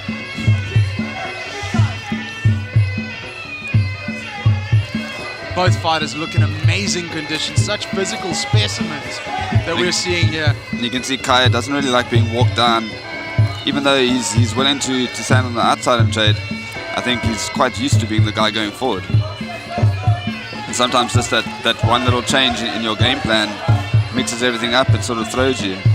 Mutabi looking very composed here in a fight against a guy who's very much a little bit more experienced than he is, especially at Thaiholics Fight Promotions. He just needs to be careful with that lazy left hand that he doesn't get caught. Like that. Ntombela comes with a lot of power in that overhand. We saw that earlier with George Donatara also doing a similar kind of thing, finding that gap. Big swing and a miss, nice lean back avoidance there from Ntombela. Khaya Ntombela showing us a southpaw look as he mugs him for the missed kick. I think what Mago maybe needs to do is to start using a bit more feints, so like set up a kick like it did, show that you're going to throw it, make him avoid it, and then come back into the kick again. So he's already got a built-in feint there if he's going to be expected to be throwing that high kick, but I'd like to see Mago as well start to focus on the leg kicks. You know, he's got big legs, has Khaya Ntombela, but that doesn't mean that the pain can't still come. Yeah, also just bring it into the body, you know, especially if you're leaning back, there's zero defense. You're not going to be able to check a kick when you're leaning back, or if you do, it's going to be on the back foot anyway. Nice catch there, looking for the sweep. Mago's got that catch pretty well scouted. He's got his timing down. Yeah, so he's doing a really good job. He's eating a few shots as he comes in, but he's doing a good job of just walking Khaya down, landing his shots, mean mugging all the way through. Maybe just needs to lift that leg for those checks to make sure he doesn't take too much damage and slow himself down. Good action in the opening round here. TFP 5, a spinning heel kick coming from Mutabi. Again, it misses, and Khaya makes him know that it missed. Khaya's got that long jab and he's finding his home there. Khaya also is fighting like a guy who's dropped 10 kilos in the week of a fight. He's being very economical with what he's doing. For sure. I think he knows he doesn't want to get caught without a gas tank late in the fight. Yeah. I think he rocked him a little bit there with that big right. You see Mago blinking through. Done well to recover here. Just need to make sure that that left hand stays glued to his chin. poker players face here at the casino from Mago Mutabi. End of round number 1. Nice drives around from the guys, as we said, being economical with their exertions, but also making sure that they are landing when they need to. We haven't seen any majorly wild shots being thrown there. A couple of nice avoidance of the head kicks from Khaya. Right, pick a winner of that round, would you dear, Carl Bergman? I think just based on the way the forward pressure that Mago was putting on and the fact that he was actually landing some good clean strikes, I'd give him that round. Interesting take on it from Carl Bergman here at ringside. Both fighters look pretty calm in the corner there. There's nothing major coming out of either of them in terms of facial expression, mouth open. It's not happening. Khaya, maybe he looks like he's puffing a little bit, but he's standing in between the rounds. Yeah, a little bit. I noticed that early in the fight as well. You know, he threw a couple of flurries and then had, you know, his mouth open, breathing quite heavily. But that also could be the fact that he had to do such a big cut as well. You know, that energy exertion, you start to feel it instantly. He's also had to travel to get here, so that's another thing. And he's 79.5 kilograms worth of light heavyweight. Yeah. So let's remember that factor. These guys with the big muscles suck big oxygen. For sure.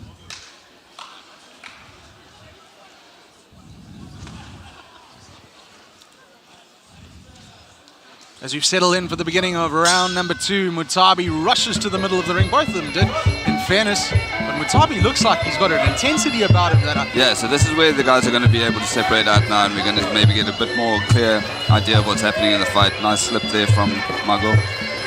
Looks like he's wanting to come forward and put that pressure on again. Catching kicks, always a good way to frustrate your opponent, you know, make them doubt what they can do. Khaya putting a lot more pressure on this round though. Even though Mutabi is still the guy kind of making the moves forward. Oh, he catches the referee on the chin with a back hit. Good chin shown by our referee, Jean-Ray Blaine. Khaya coming with some big looping shots here. Definitely maybe got told in the corner there that he needs to turn it up here and go look for those shots, go hunting. Mutabi is a smooth operator here in round number 2. He's looking very comfortable. Yeah, he's starting to find his rhythm now, but he keeps walking into those big shots that Khaya's got. You know, Khaya doesn't really need to do much to land those shots. He just has to stick his arm out. He's got the reach advantage, and Mago coming forward, you know, walking into those stiff jabs. You know, Mutabi has made the catch of the kick for the umpteenth time and has not been able to finish it off by putting his fighter on the floor. Either that's because Khaya is so heavy set that he's hard to get onto the floor, or his technique just needs to be tweaked to a sense that he's able to affect those knockdowns and sweeps. Yeah, so I think what he's also doing, he's making the catch and then he's trying to go through that motion of what decision to make next. And instead of going directly for the sweep or throwing the punch, you know, he's getting stuck with holding Khaya's foot there and not really being able to follow on. It's almost like building that instinctual ability to know what to do next instead of having to think to yourself. That's also something that comes with experience and the more that you do it, and with lots of sparring, of course. Pajit coming off the arm. Say that word again. Down. Pajit. Or as you might want to say, the armband. Khaya clinching up now, turning on the pressure, putting on some power into the shots. Became a little messy for Ntombela. I think he really needs to operate at a distance. I think going in close is not the idea for him. He's got the long levers, use them. Yeah, for sure. And also what happens, like when he gets into the clinch, he does get a bit wild. Not every shot's landing, you know, so you need to make sure that the strikes are effective. But when he does land, we can see there's a bit of a frustration on Mago's face. The shots are obviously coming with quite a bit of power. Good block by Mutabi. As he goes high to the head there. Takes it on the glove, but still, you know, that impact is something you feel.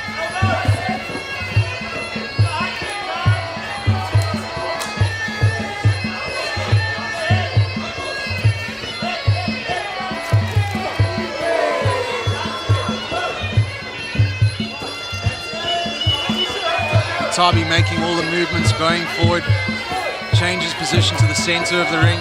And now very tight round here though. Like I think what's happening is that Mago's, you know, doing all the work of doing the pressure, but he's actually the one who's eating most of the shots. So he's not landing the strikes when he's coming in, swinging and missing. But the guys have a final little stay off there. Final round coming up. So ladies and gentlemen, thank you very much for tuning in to watch this stream live on YouTube.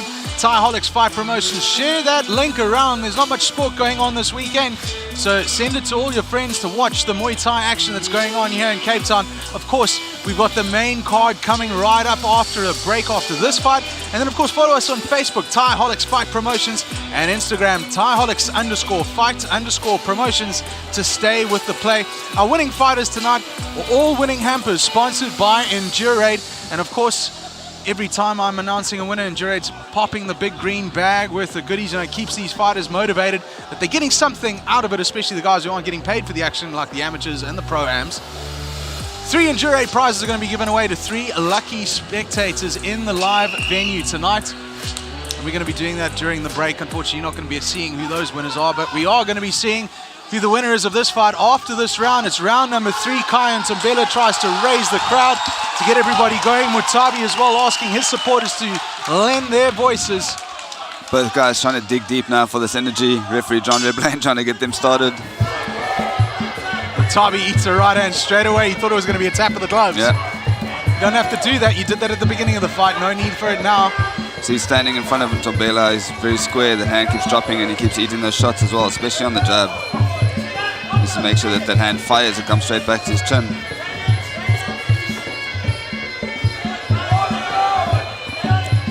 I like that little oblique kick that he's using there. You know, just putting his heel into Ntombela's thigh every time he sticks to that. It's a very effective strike, actually. Round 2, Ntombela returns. Who are you giving round 2 to? Yeah, round 2, actually, even though Mutabi was doing all the forward pressure, I like the fact that Ntombela was landing good, clean shots, so I would give it to him there. I think it's 1 apiece at the moment. I'd say fair assumption. Good action coming through from these 2 fighters. They're real fan favorites. They're just throwing it to the crowd. And also the crowd's enjoying the big shots. Every time, you know, they land a nice big shot, the crowd's going, oh, hoo. Crowd that is here, a very good crowd in the house tonight, almost fully packed. I'm sure the rest of those seats are going to be filled by the time the main card event begins.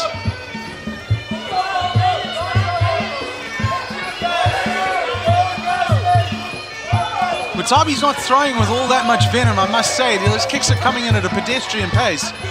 Yeah, he's just busy standing in the pocket, maybe looking for some openings, you know, trying to find some flow, but Ntombela definitely generating a lot more power with these strikes there. And Mago needs to be very careful that he doesn't duck into a big kick or knee. He's trying to use that head movement to avoid some of the punches, but, you know, if Ntombela reads it correctly, he'll be able to just slip something, maybe put his shin to chin. The guy's happy to just turn into a bit of a boxing match here. I guess it's a show of will. And I think Khaya again landing a lot more cleanly, putting the pressure on you in the last minute of this round. It's making the difference. Yeah, he's got Mutabi walking back and taking shots. Mutabi has a look up at the clock, goes for a spinning elbow. Oh! Ntombela returns the favor. Missing. Guys having a laugh with each other. The crowd's having a good laugh too. I love these theatrics, I really do. Yeah, and a lot of it, you know, Muay Thai is showmanship, so it's not just about getting in there and kicking and punching and elbowing your opponent. Especially if, you know, if you watch some of the Thai greats, you know, especially someone like Sanchai, they're all about that flair and, you know, interacting with the crowd and just showing that they're comfortable at the same time. It's another part of the game that you got to learn at the theatrics. 10 seconds remaining. Guys slugging it out. Again, very similarly to round number 2, I think, you know, Mutabi was trying to put some pressure on, trying to close that distance, but Khaya just doing more work and landing more effective strikes. But as always, we've left it in the judges' hands now, and we'll see what they have to say about it.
Ladies and gentlemen, the winner of this fight will be receiving a hamper from our sponsors, Endurate, and we go to the judges' scorecard after 3 rounds of action. Your winner being decided by unanimous decision victory. Fighting out of the red corner, Khaya Ntombela.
Ladies and gentlemen, if I can have your attention, please. You're going to notice a couple of people walking around the auditorium with clipboards in their hands, and that's because we're hosting a raffle tonight where the winner is going to be getting either the fight shorts of Ncedo Gomba, who's fighting in the main event, or his fight gloves. It's only $50 a ticket, and you can pay via cash, or you can also charge through your card with the Yoko device that they have. The raffles are going to be going on in the benefit of 2 South African aspirant kickboxers who are going to be going to want to represent their country in Italy later this year at the Waco World Championships.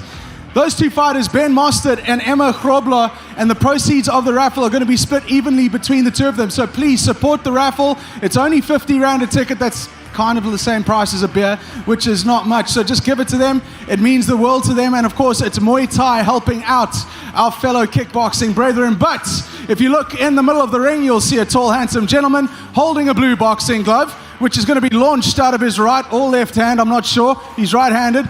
And it's going to be thrown to the person who screams the loudest. The person who screams the loudest and catches it is going to be receiving that green bag from our sponsor, Endurate. Without further ado, start screaming, ladies and gentlemen.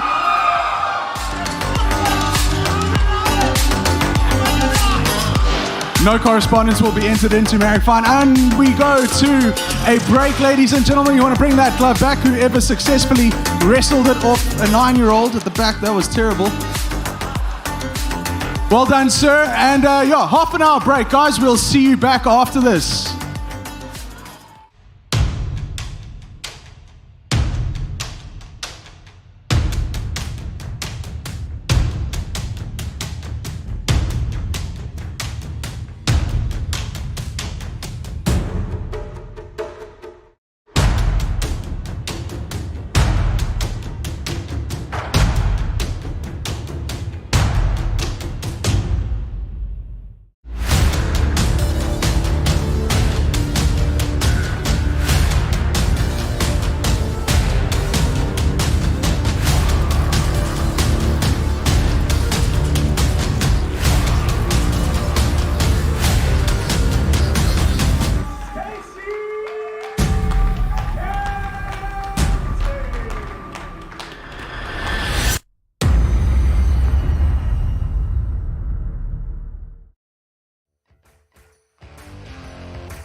Good evening, ladies and gentlemen, and welcome to tonight's action.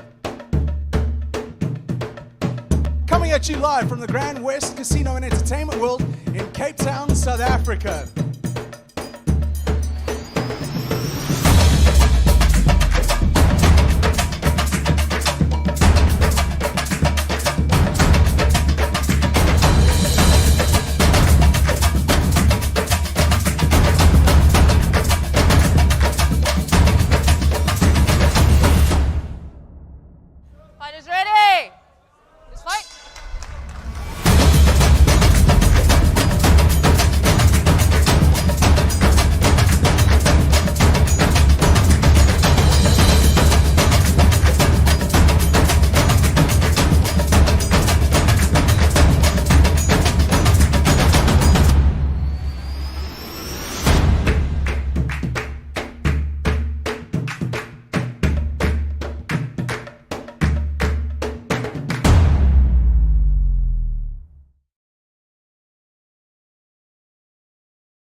Ladies and gentlemen, welcome back live to our main card presentation courtesy of Thaiholics Fight Promotions. It's TFP 5, level up, and away we go. The following bout to be contested under Pro-Am rules. That's 3 by 3 minute rounds in the middleweights division. Introducing to you first and fighting out of the blue corner, with the blue trunks weighing in at 71.95 kilograms with a record of 28 wins and 9 losses. He fights out of Brothers Combat Institute in George. Ladies and gentlemen, please welcome Luan, the Omen Fanta.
And please welcome his opponent, fighting out of the red corner, standing 1.77 meters tall and weighing in at 72.5 kilograms. With a record of 35 wins and 22 losses, fighting out of Madfit in Cape Town. Ladies and gentlemen, please welcome Wade Wheatpigs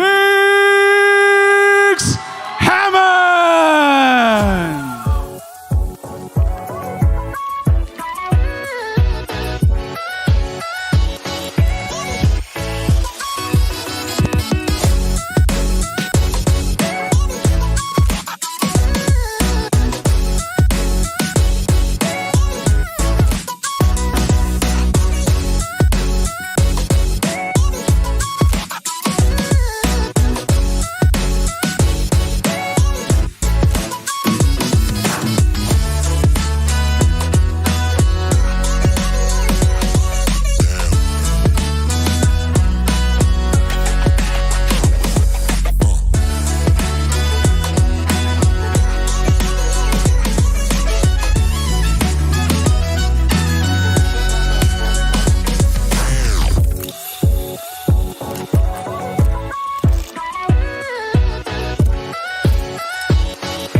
We're back live. It's the main card of the evening. The action being kicked off by Wade Wheatpigs Hammond and Luan, the Omen Fenta, who's fought a few times at TFP. Wade Hammond is no stranger to fighting in Cape Town. As I mentioned earlier in the broadcast, if you're watching, he's been a constant staple of the old CFL days, MMA, kickboxing, boxing, holds a pro record. Here he is, Muay Thai. It is all about Pro-Am rules, 3 by 3 minute rounds, as he locks it up with one of the perennial underachievers, but one who's promised so much. Does Luan Venter have what it takes to get over the hump and get that W tonight here against a very tough opponent, but an opponent who's been somewhat out of action for quite some time, which I think levels it up in terms of experience versus action. Wade Weet-Bix Hammond. Yeah, just watching Luan in the corner, very focused. He's a very game fighter as well. One of his, the trademarks of his fight is that he does like to come out hard and fast, and that, as we've seen in some of the fights previously, it's difficult to maintain that over long distance. So he just needs to keep his composure. These guys actually know each other fairly well. We've obviously toured together and, been on teams together and been up there on K1 teams and so on. So yeah, it's going to be interesting to see these guys, duke it out. One young up-and-comer, and then we have Wade, who's been on the circuit for a long time. Been out of action for a bit, maybe a few years now, so yeah. Gonna have to flip that switch and just get back into the swing of things.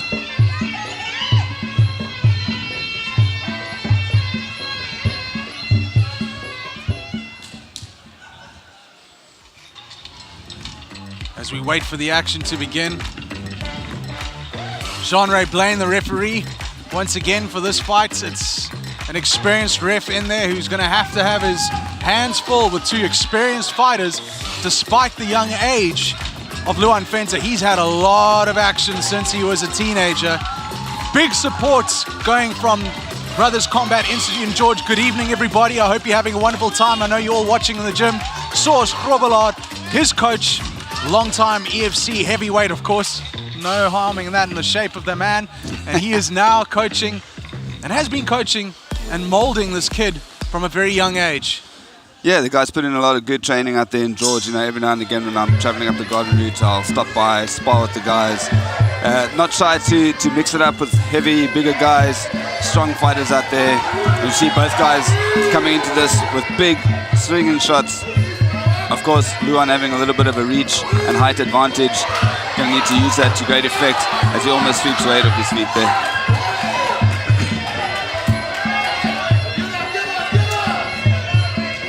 Interesting fight so far.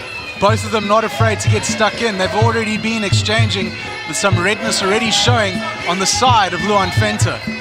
Yeah, a bit of a slower start for Luan. I think, as I said earlier, he usually comes out, all guns blazing. But maybe that's something that he took a big body shot there. Wade's going to put some pressure on. You can see the wincing in the face. He hits him again. If he hits that shot again, he might be able to drop him there. He likes the look of that liver. That liver shot, he dropped him in the first round.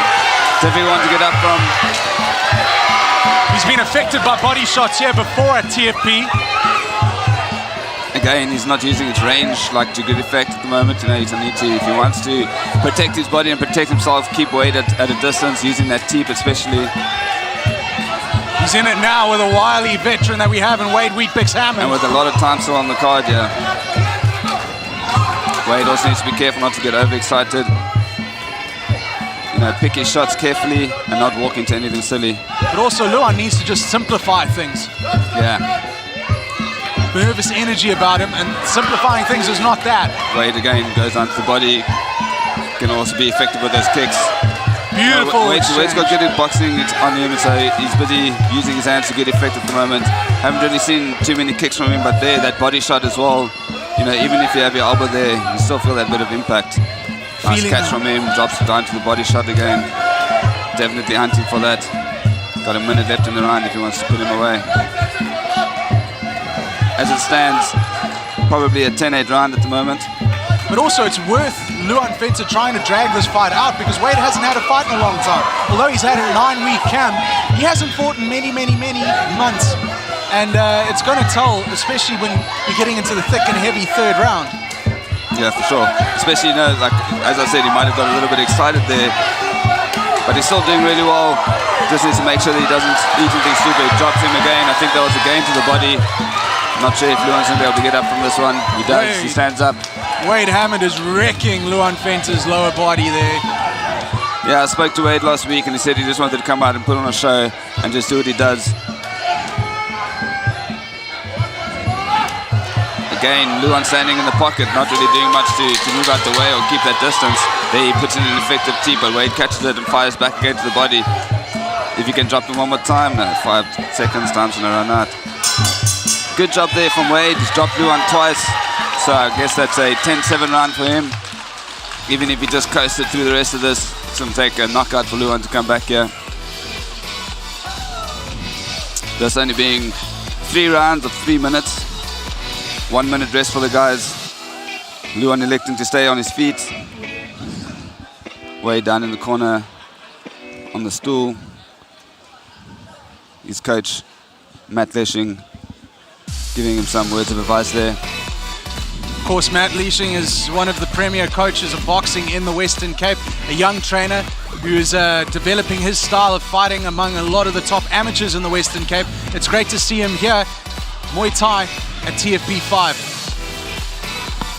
Yeah, and you can see from Luan the defensive posture is just to clam up, but then he's still leaving that body exposed. And Wade making good account of reaching down, hitting down to that body, dropping in there in that first round early on. All right, let's see how they go now. The guys looking both recovered. Crowd very much involved in this fight. It's Cape Town against George. Wade going right back to it. Lands a big left hook there as well.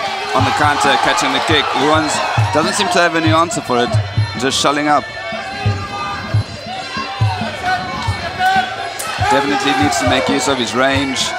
Not standing in Wade's way. Just allowing him to get picked off. Even if he just sticks out that jab the way he did there now, keep Wade at bay. Look for the big kicks. He's got that long, stiff jab. Vince has got to make use of that jab. It's scoring for him, it's working, and it's keeping Wade off balance. Yeah, I think Wade being the shorter fighter, response to that might be to hit the leg. But then every now and again, as we see, Luan's actually giving him that body shot there as he drops him again, first time in the second round. And could this be the last one? He doesn't look like he's wanting to get up very quickly from that body shot. Fights through it, gets back up. Not an easy thing to do. And you know what? I got to say that Wade Hammond is using a body tack from a boxing coach. Definitely. That you can see that left hook to the liver. He wants liver pate for dinner tonight. Yeah, we saw Matt in the corner, telling him to drop down. You could see her saying drop down and just hit that body shot. Maybe look for an uppercut if he's expecting that body shot every time. Dropped him again. Don't think Luan's going to get up from this one. He's flat on his side. There's only so much punishment your body can take. Wade strutting around him, bouncing in the corner. I think what we've seen here, referee gets the full count. Luan finished in the second round. Wade weakens Hammond, makes a successful return to the ring with a KO finish in the second round.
The winner of this battle will be receiving a hamper courtesy of our sponsors and Jurade, and we don't need to go to the judges' scorecards because your winner coming by way of knockout at 1 minute and 43 seconds of round number 2, Wade Wheatpix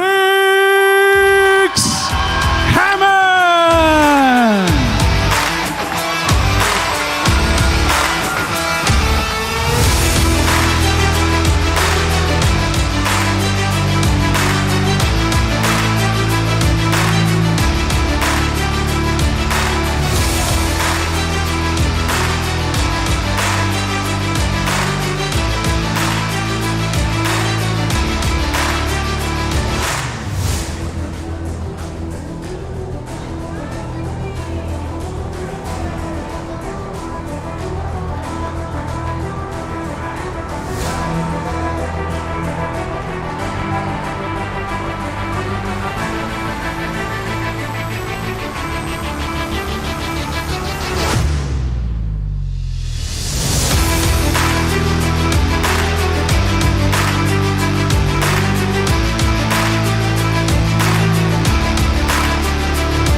great experience for him as well. I mean, no one likes to take the loss, but just working off that, comes back stronger.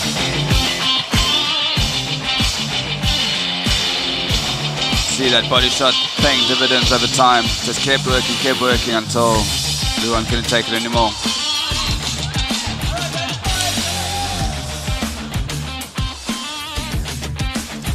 Ladies and gentlemen, we're back live. It's TFP 5 Level Up, and it's come time for the first of our 3 title bouts on this evening's card.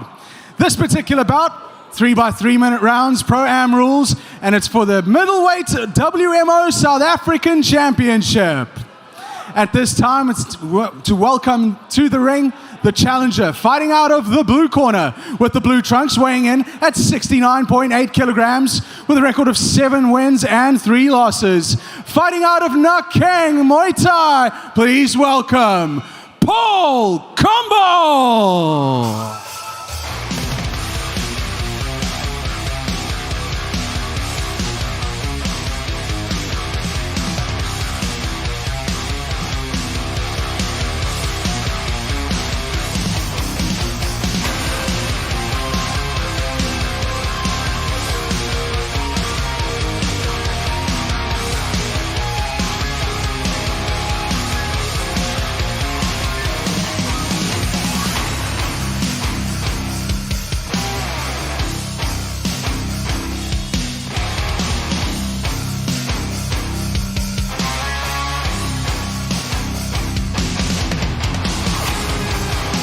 And his opponent making the first defense of his championship tonight, fighting out of the red corner with the red trunks. Weighing in at 71.85 kilograms with a record of 4 wins and a single loss. Fighting out of Thaiholics, the reigning and defending World Muay Thai South African middleweight champion, Isghaack Isimiyagi Ebrahim.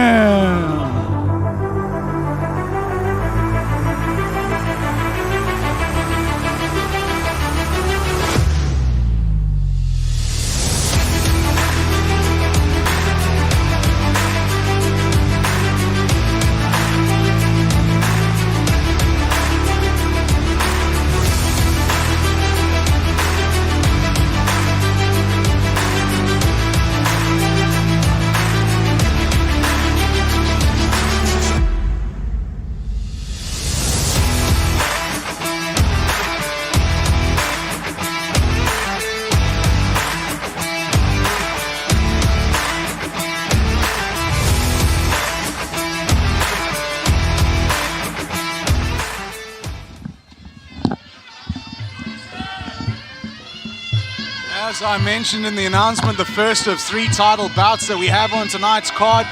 World Muay Thai Organization South African Middleweight Championship is on the line. Isghaack Isimiyagi Ebrahim making the first defense of his strap up against Paul Kombol, who really impressed in his last outing here at TFP, where he fought an eliminator to get to this position tonight. 3 rounds, 3 minutes, Pro-Am rules. What do you foresee in the future of these 2 fighters, Carl Bergman? Well, one thing I definitely know about this fight is going to be fireworks. I know both guys have, they're similarly sized, and, obviously the weight doesn't account for much, but both of them have very different styles. Izzy's a guy who likes to move around a lot, pick his shots as he's on the move. Paul likes to come forward in that traditional Muay Thai style. Good with just being in your face, putting on that pressure, which is something that Izzy might not like in this fight. So it's going to be interesting to see how he handles that. Maybe start looking for leg kicks when they come in, looking for body shots. He needs to be as effective and clinical as possible, because Paul is a bit of a stalker coming down the line.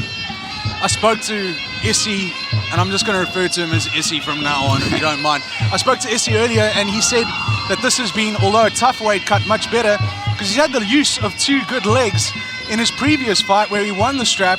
He had a bit of a knee problem. It affected him being able to get on the road and do road work. He had to do cycling on a stationary bike to get his cardio in. Now he's been able to do some running. He's had a much better weight cut, and he looked really, really good on the scales yesterday. He didn't look like he was drawn. He looked good, and he looks good to retain his title tonight, but it's not going to be easy. Paul Kombol, tough as they come, out of Nakeng Muay Thai. Yeah, and Izzy, I think, was on weight like before he needed to be, like maybe a few days. So no big cut for him. You know, he came in on weight and, you know, feeling healthy and strong. So it's going to be good to see what the guys can do at peak performance here. I'm really looking forward to this. You know, Paul Kombol, he's again one of those assassins that doesn't show a lot of emotion. And he loves standing in the pocket and he loves exchanging. And looks can be deceiving. And also a fighter that was off the circuit for a while, came back at TFP 4, I think it was, had a great fight, title eliminator, earned him the shot against Izzy. And you can see game ready to get going. Jean-Ray Blaine, the referee for this championship bout. As we go to the tail of the tape, 179.5 for Isghaack Ebrahim, 181 centimeters for Paul Kombol. Reach of 2 centimeters difference to the good for Isghaack Ebrahim.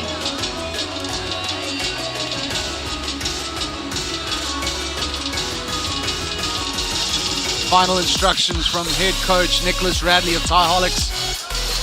Paul doesn't need to talk to anybody. He knows what's going on. He knows the challenge ahead of him. And what's really great is that both of these fighters have had one fight this year coming into this. It's not as though you got somebody who's wildly more experienced than the other. Yeah, for sure. In fact, Paul Kombol is the guy with the more experience, 7-3. 7 wins and 3 losses versus 4-1 from Ebrahim.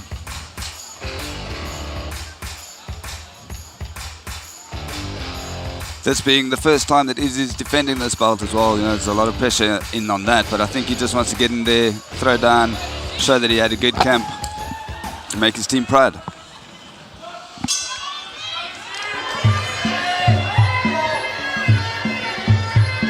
He's going to need to control where this fight goes if he wants to do that though, so he's going to need to make sure that he keeps Paul at bay, looks for those teeps early on, lands a big leg kick there. See, that's exactly what we said. The way Paul just comes forward, he stalks. You know, he walks in incrementally and gets into the space that he wants to be in, and then starts looking for those shots, picking his shots. He's also the kind of guy who can come back from behind, so you can't count him out until the fight is over. Yeah. So far, Izzy just doing well. Stay on the outside. He's picking his shots quite well, but he needs to be careful that he doesn't allow Paul to come in there. Already a big welt on the side of Paul's body.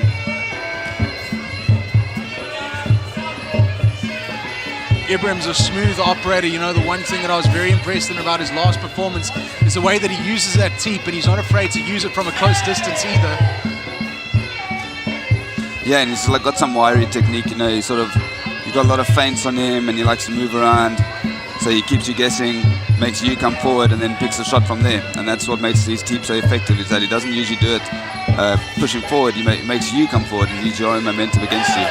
Catches his kick there, half a sweep. Paul Kombol is an electrician by trade, looking for the shock tonight in this title fight.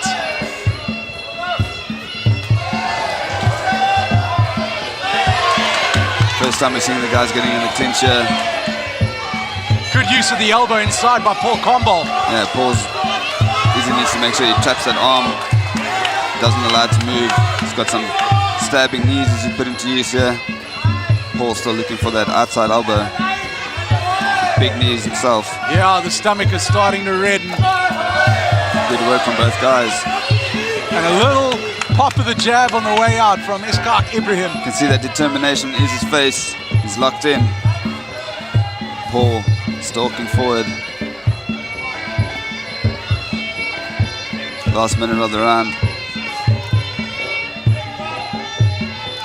I'd like to see maybe Izzy using his hands as well, just popping that jab out just to remind Paul that he's got hands as well, not just looking to rely only on that teep and that low kick. Kombol happy to walk forward and try and hunt down Ebrahim. He was also happy to not engage right now, throwing the odd kick here and there. There's that jab to low kick set up, checks a kick on the outs. I think both these guys are conserving their energy levels really well. We could have a very interesting third round. Yeah, you can see they're both tacticians, you know, technical fighters. I see Wade Hammond in the background having his first celebrity beer. Ebrahim happy to use all of the ring available to him. He's not looking for an out-and-out war. And this is a big ring as well, 7x7. Guys have lots of space to move. You know, when we train at the gym in Thaiholics, we use a 4x4 meter ring, and we usually have about 3 or 4 teams sparring in it at the same time. You know, the guys learn to be able to move in a small space. As soon as you have this big space, it becomes actually quite easy to manage the range and to get out the way when you need to.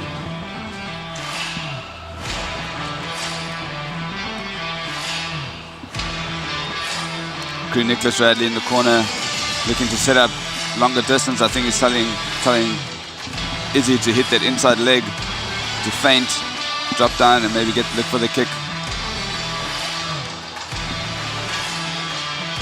Just discovered somebody stole my wine gums, my party pack. I knew there were jackals around me, and I think it's one of my friends. Oh yeah, I see him in the back there. He's holding it up. Okay. Right, so no wine gums for the rest of the evening for me. Just whining. He stole my sweets. All right, Paul looking ready and prime. Izzy steps to the center as well. John Blaine getting us on the way for round number 2. Izzy opens with a checked kick from Paul. There's some of those feints that we saw Nick was showing, maybe to show him, just keep him at bay. Show the feints, look for whatever opens up from that. Nice big teep there. Check kick again. There he feinted, step in with a nice teep as well.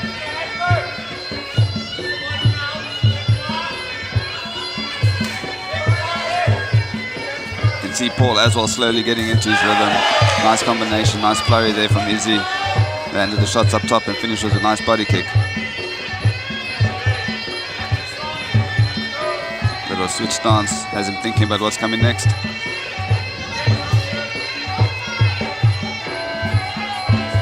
I think a more effective strike rather for him at the moment, rather than trying to get that inside leg kick, would maybe be to stab a teep down. I was just thinking that, yeah, Paul sticks his leg out long enough for you to get a good purchase on the inside leg kick. Yeah, and he's quick enough to move out the way when Izzy's going for that inside leg kick.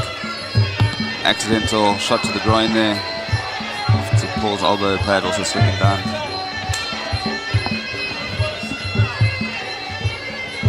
Minute 40 to go in the round. Izzy starting to dial in. You're going to start seeing some combination opening up. So calm, the face of both of these fighters. You know, you got to think that eventually Kombol's going to have to try and hit the button if he really wants this title, and he's going to have to do something drastic. Yeah, and one of the things he needs to start doing is start squaring off the ring, because at the moment he's just chasing Izzy as Izzy bounces around. If he just takes a step in either direction that Izzy's going, you'll be able to square him off and maybe land some kicks in the direction that he's going to. Ebrahim very much the matador here. Paul Kombol playing the part of the bull. And Izzy also happy to attack on the outside, you know. It's something that works for him because Paul is stalking forward. It's giving him that opportunity to bounce out, hit the kick, and then move away again. And the Paul damage a little is bit more showing. static. And then if he lands this combination flurries, you can see his hands starting to shake now. He's getting ready to unload. Just needs to be careful he doesn't drop his hands for those kicks coming in. If Paul decides to change levels, to find a way to catch him there. Kombol's legs are starting to look quite chewed up. Veins are showing on the left-hand side, on the outside of his leg. Yeah, and the cumulative effect of that, you know, the fact that he was stalking in the beginning and he's still doing it, but it's going to slow him down quite a bit. And a big bruise on his right-hand leg as well. Ooh, Izzy avoids that kick there. Paul spins right through. Shake of the head. I think you'll see a big teep here as well. Nice teep from Paul down to the leg. Izzy looks for the teep, happy to throw a combination flurries again. Paul coming with a little bit more power, sticks the hand over the right. Seems to be systematically breaking Kombol down. Yeah, and he's using those peppering shots. You know, it's frustrating because you don't really know where they're coming from, but even if it's not a big shot, you're getting hit, sort of frustrating you, stopping your rhythm, and also not allowing you to anticipate what comes next. You know, if there's a big kick coming through, Paul's still trying to avoid the headshots and then gets a big body shot on the kick or down to the leg. And we start to see that as it's piling up on the body. Nick Radley seems to be indicating a setup feint into some elbows here, so maybe we'll start seeing him unload a bit in closer distance. And it's been an incremental increase in pressure coming from Ebrahim with each round, showing a few more combos, and I'm kind of thinking, you know, is he going to go and close out the show? He's going to start throwing all of those combos, showing us everything that he has. Liam Harrison, triple kick to the leg there as well.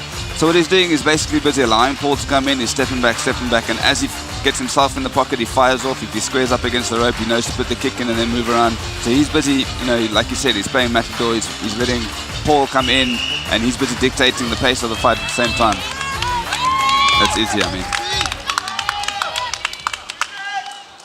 Third and final round Of the first of our 3 title bouts this evening.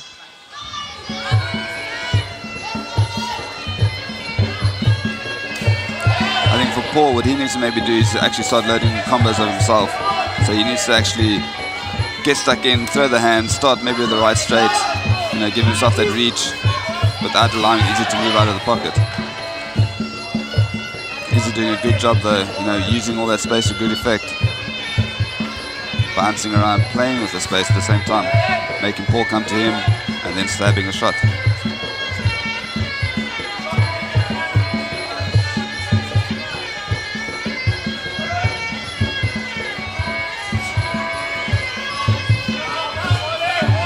See, now it's positions like that where he has Ebrahim somewhat stationary that Kombol's got to try and make it count. Yeah, he needs to show a bit of that urgency. I mean, he worked hard to get to and get this title fight, and he needs to make sure that if he's going to do it, this is the time now in the third round. He needs to look for a big drop and maybe look for getting a 10-8 round, because I think he's behind on the cards at the moment. I'd say he's definitely behind on the cards at the moment. Listen to his coach calling for a left-right hook here. So in other words, put the power on, go for a knockout, or at least to drop him. But Izzy, you can see by the determination on the face, he's keyed in. You know, he's pretty much seeing everything as it's coming, and then just moving out the way.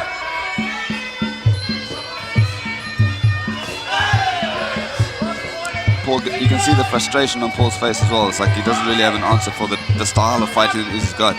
You know, in Paul's last fight, he stood and traded, and you know his opponent was willing to stand with him. But Izzy's not going to put himself in that position when he doesn't have to. He hasn't put himself in harm's way. He's fought very clinically. He's broken him down from the outside. He's not getting stuck in wild exchanges. And that's, I guess, what you want to see from a champion. They don't necessarily have to put themselves in danger when they don't need to. Issey Miyagi putting on a clinic here in his championship defense. Oh, just misses a big up knee to the face. You know, there's that old adage, once you have a belt around your waist, you're 10% better than where you were the first time that you got it. And he's certainly looking like he's 10 to 15% better than he was when he won the belt. Well, of course, also because when you've had under 10 fights, every fight is worth more than 10%, right? Go for the big sweep here. He's got the catch. Tell which one of us has a doctorate. None of us, yet. Another 20 seconds for Izzy. He just needs to outlast here. I think he's done enough to take the victory from Paul's hands. Little sneaky elbow, little knee. Now we're seeing a little bit of urgency from Paul. This is what we should have seen early in the round, to clinch him up, go for big shots. Might be a little bit too late now, though. And that concludes the first of our title matches. The champion, Izzy, raises his hands, hugging in the corner, left in the judges' hands, and we'll see what's happening here.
Ladies and gentlemen, handing over the belt will be the co-president of the South African Muay Thai organization, Clint Walters, and handing over the hamper from our sponsors of Endurate. Thank you very much for rewarding the winning fighter with these prizes. As we go to the judges' scorecards after 3 rounds of action, your winner coming by way of unanimous decision victory, and still the South African Muay Thai organization middleweight champion, Isghaack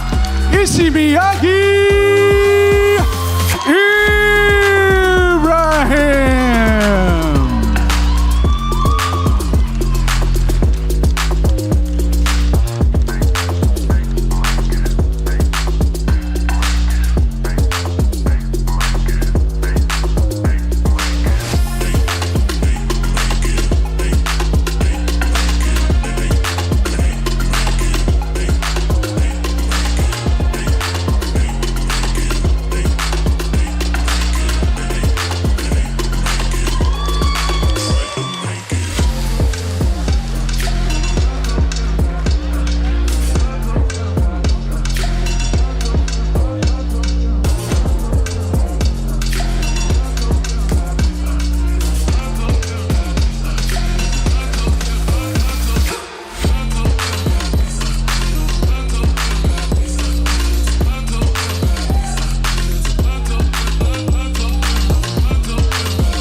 Ladies and gentlemen, this is the second of our 3 title bouts on tonight's TFP 5 Level Up card, and it's for the South African World Muay Thai Organization Championship of the Super Welterweight Division.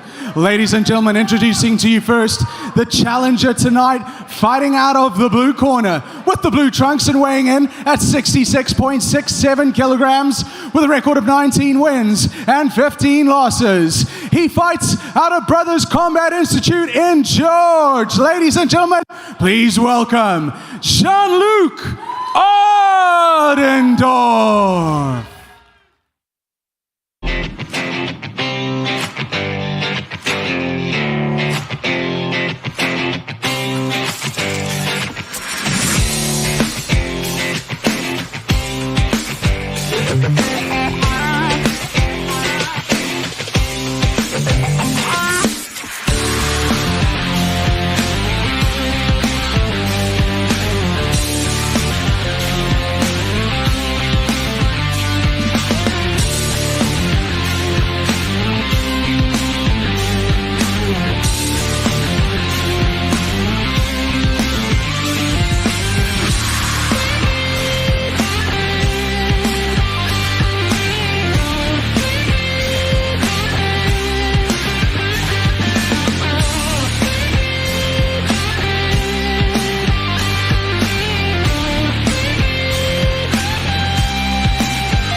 And his opponent will be fighting out of the red corner, the defending champion, weighing in at 69.05 kilograms with an excellent record of 4 wins and a single loss. He fights out of Thaiholics in Cape Town, ladies and gentlemen, presenting the reigning, defending WMO Super Welterweight Champion, Shane Deacon.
Stepping up again, Shane Deacon defends his title tonight, or hopes to defend his title against Jean-Luc Adendorff from George. Jean-Luc earned himself the shot in a title eliminator last round out, but he's up against a seriously tough opponent here in Shane Deacon. Shane made light work of his previous fight against Chester Kruger, did some serious damage to the body, marked Chester up, and Chester's no slouch in this game either. That was a brutal encounter, I remember, man. It was hardcore from the start. You know what I love about Shane Deacon? What music is he going to walk out to tonight? And it's always something chilled. Yeah. He's a chill dude. The way he fights in the ring is also pretty chilled. He's got that Thai style. Also just likes to walk forward, pick his shots. He is a southpaw as well. So it often, gets your opponents a bit riled up and they're not too sure what to do against a southpaw. And an absolute monster in the super welterweight division. Yeah. He cuts. He must be cutting quite a long way, but he's always relatively fit. He's always in the gym.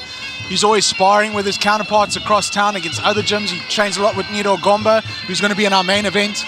But still, for him to make the weight that he made yesterday, 69.05, at the height that he stands, I don't understand how that happens. And I mean, Shane doesn't walk around that heavy actually. He probably only has to cut down in his camp about 3 or 4 Ks. So he's normally walking around in the light 70s. It's not a big deal for him to cut down. He's comfortable getting to this weight as well. And I think that shows in his performances that he still has all that power without needing to do any weight drops and cuts. That's also the thing, is when they decide to start doing this professionally and get paid, being 3 or 4 kilos over the weight limit is getting paid to train, not getting paid to win fights. And that's what fighters need to understand, that in the fight game, especially at a professional level, you're not paid to win, you're paid to stay in the gym. That's how it works. And Shane is a shining example of that. Not a big cut that he had to make, but still a monster in this division against Jean-Luc Adendorff, who won a title eliminator to be here tonight. You can see a big height difference here. We know that Shane likes to work from the outside, use big teeps. He's got a lot of sweeps. We keep joking with him about trying to attach a moniker to his ring name or give him a ring name, and he just won't decide on one. So every time I see him, I've got a new one. Anything that rhymes with Deacon. Sweeping, teeping, sneaking, freaking Deacon. Shane the pain trainer, which is the one that would stay. Shane the train. Train with Shane or remain the same. He's also an instructor at Thaiholics himself. Yeah, assistant crew to Nick Radley.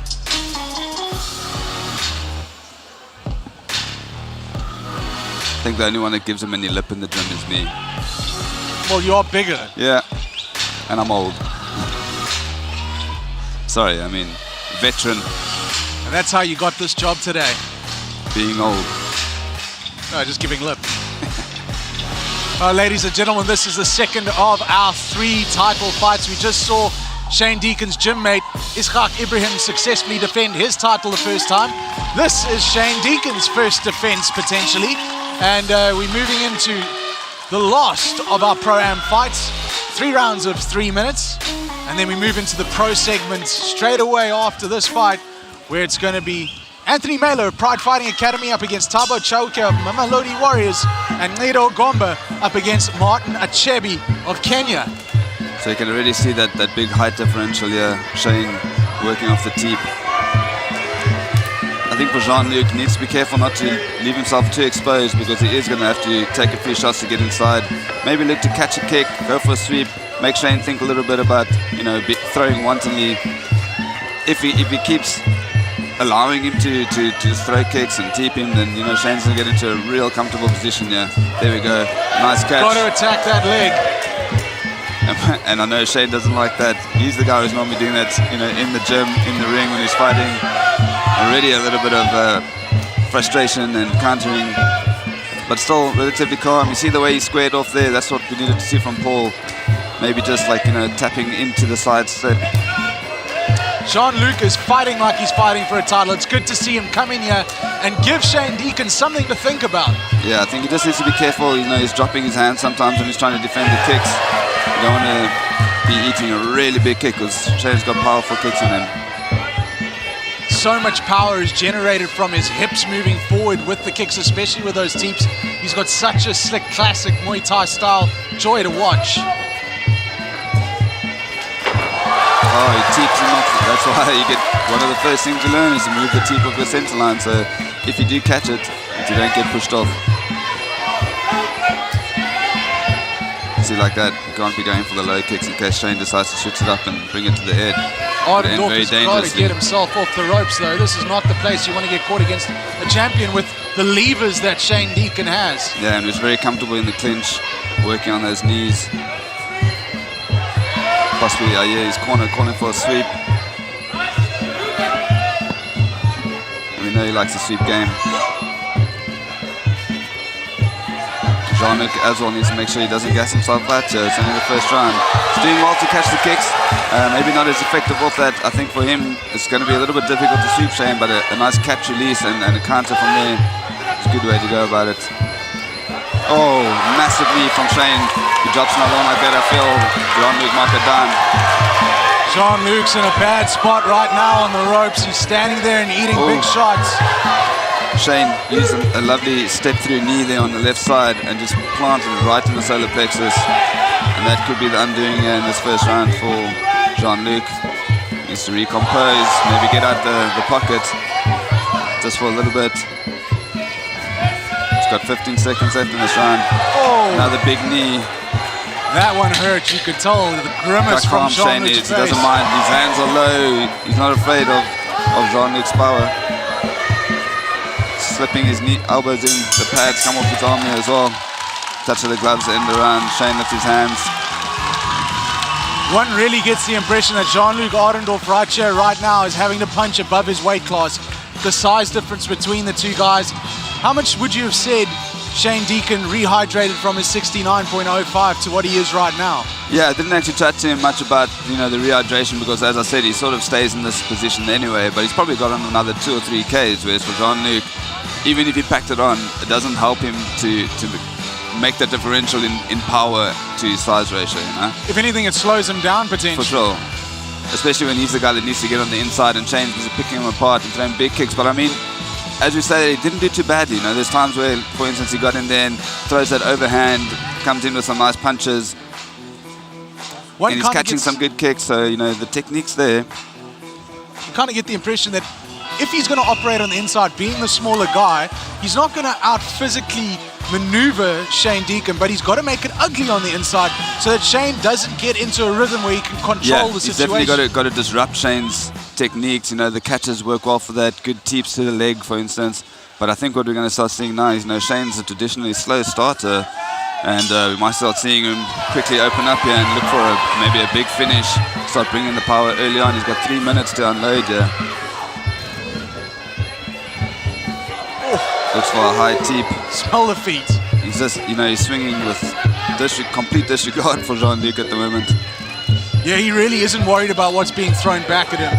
And of course, I'm not sure how many times Jean-Luc would have fought with that shin pad. So this is the first time he might be tasting that, that shin coming right through.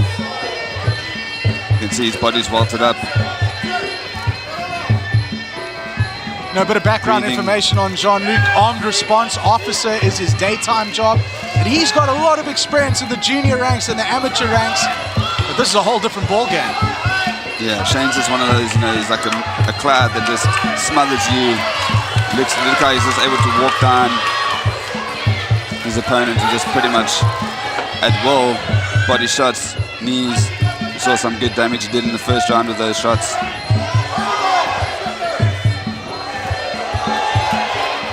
A whiff of the foot past Jean-Luc's face.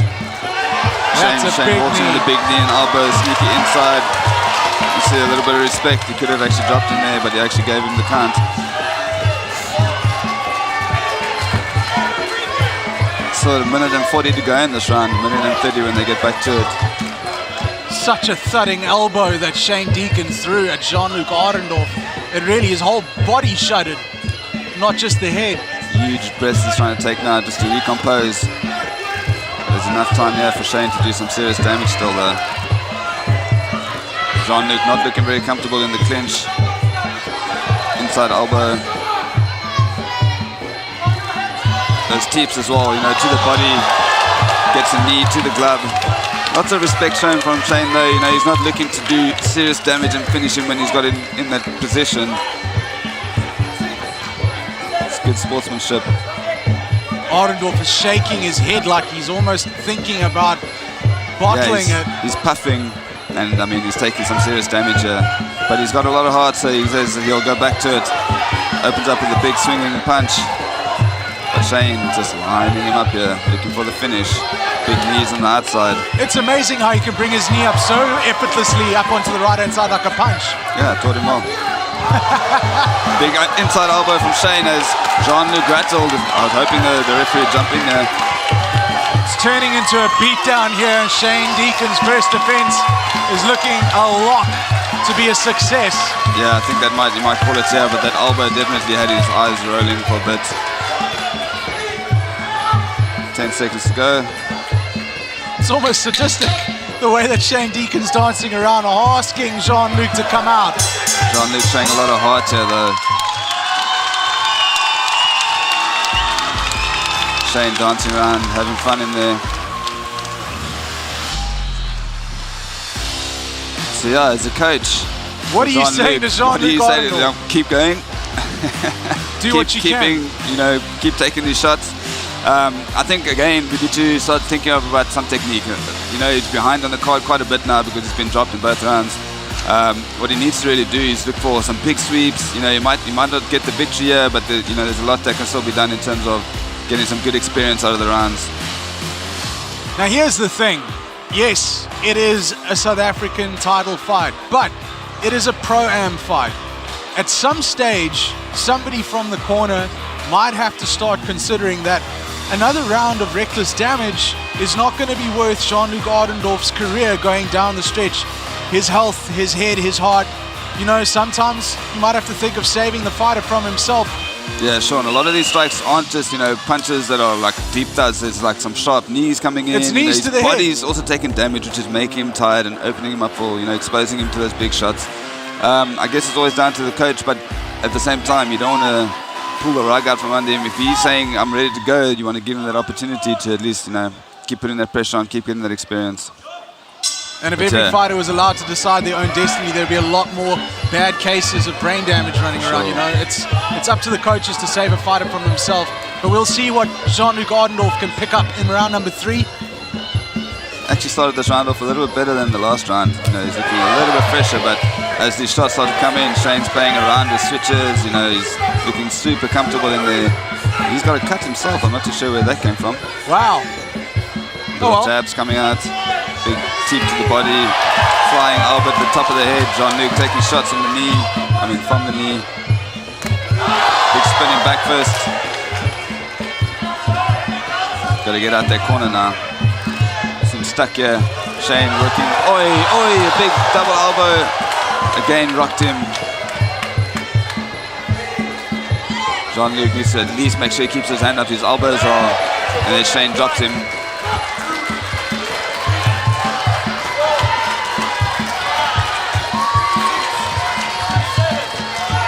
And you know how proud Deacon is going to be of that cut to his eye? Shiner that he's going to walk around with as well. Facebook profile update picture coming. So they've called it here, I think. Shane Deacon successfully defends his title against Adendorff. Technical performance, unloading, big shots, big knees, lots of hard punches and kicks, and of course those big teeps starting out in the first round, head hunting. Well done to Jean-Luc, showed a lot of heart to be in there, taking that punishment. Still young, got a long road ahead of him. At 20 years old, I think the right call made there. As Shane Deacon celebrates defending his title.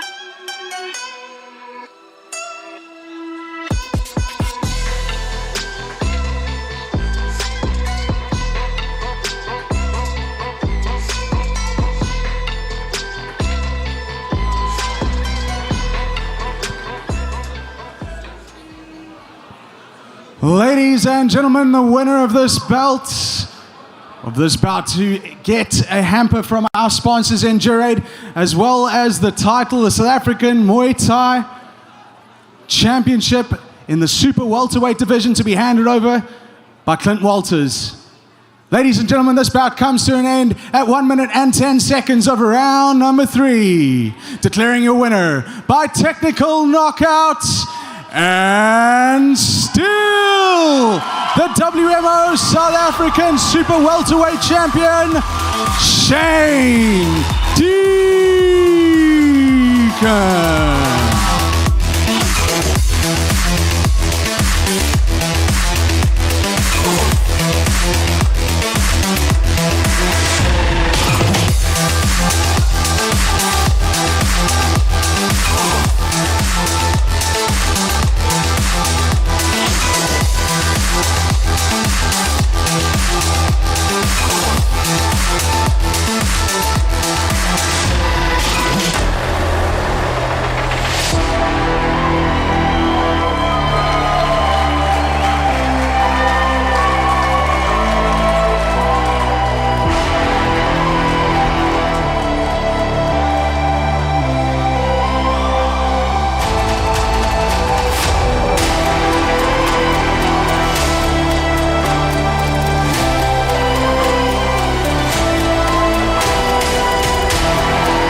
Right, ladies and gentlemen, a massive thank you to our sponsors Endurate for being in the house. This is your last chance to catch that blue flying glove for an Endurate hamper. Who's shouting for it the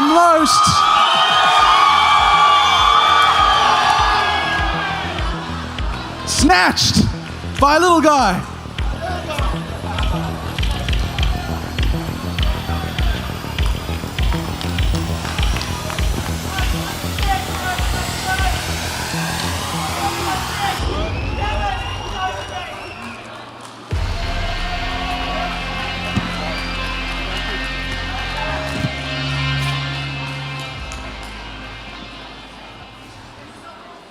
Ladies and gentlemen, we're back live. It's TFP 5, and this is the co-main event of the evening. 5 rounds of professional Muay Thai in the super welterweight division. Introducing to you first, fighting out of the blue corner with the blue trunks, weighing in at 69.75 kilograms with a professional record of 10 wins and 3 losses. He fights out of Mamelodi Warriors in Gauteng. Please welcome Thabo Chauke.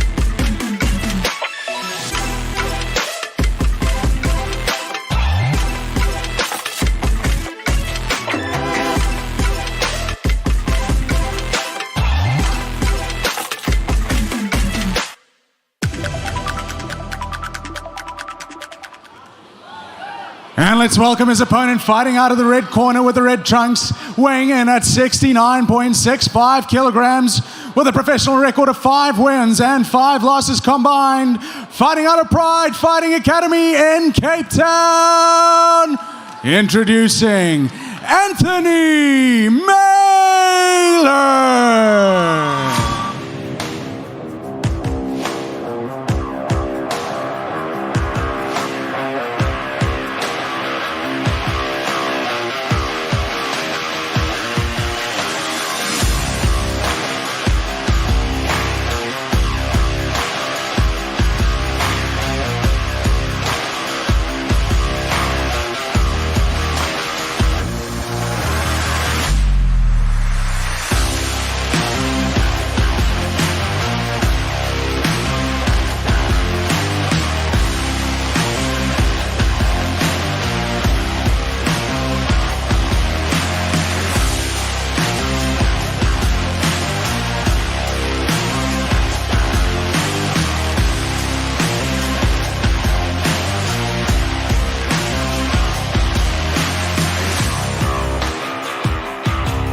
So let's let you in on a secret of the dynamics of this fight. Anthony Mailer, he has been a mainstay of the Cape Town fight scene for a very long time.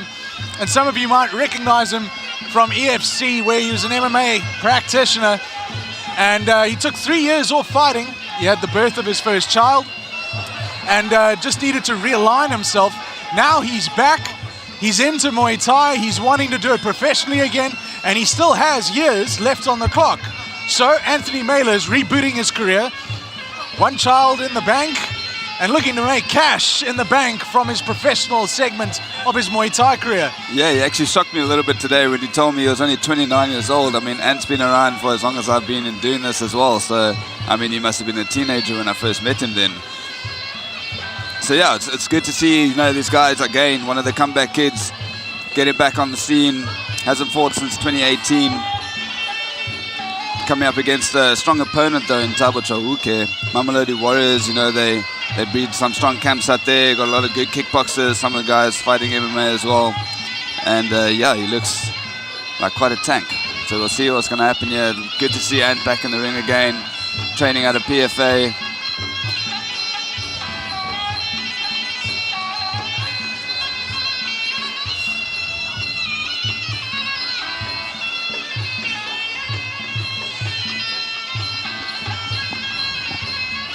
Anthony Mailer fighting out of Pride Fighting Academy, the gym that I happen to train at. I see a lot of him every day. And you know, he came into the gym off of a break in his career, obviously not in the shape that he wanted to be in. But he has worked steadily every single day, sparring with everyone in the gym. And I'm not just talking about guys who know how to throw kicks and throw knees and throw elbows. I'm talking about boxers like the level and caliber of Nzuvukile Magwata, who is 22-0 in the boxing ring. And Mailer was the first guy to lay hands on him to cause a cut on Mzuvukile. So he proved to a world-class operator in the form of Nzuvukile Magwata that he doesn't mind throwing down. He gets stuck in and he looks super focused and in the absolute shape of his life tonight. Yeah, and it's a grinder, you know, like as you say, he doesn't mind sparring and tossing it up with the best guys there and the big guys as well. So yeah, it's going to be good to see how he comes out tonight. He does seem super happy to be back in the ring as well, you know, he had a big smile on his face walking out. This is where he obviously loves to be. Pro rules, 5 rounds, 5 minutes, no shin guards, no elbow guards, and no breaks. It's all action at TFP 5 level up. Got a very square boxer stance as well, you know, that's obviously from the MMA, the way that you can square up. It's a little bit more difficult to defend like that because you can't get to the checks on your left side as quickly if you are in an orthodox position. But one of the things I'm noticing from Ant as well is that he's, you know, using lots of head movement. Those big head movements can be quite dangerous sometimes, so he needs to be careful he doesn't get set up to a big kick from there. Ducks and rolls with a big right hand over the top, narrowly misses Chauke's chin. Thabo switching up stances as well, you know, like both guys seem fairly comfortable in there. And the big looping overhand, just missing.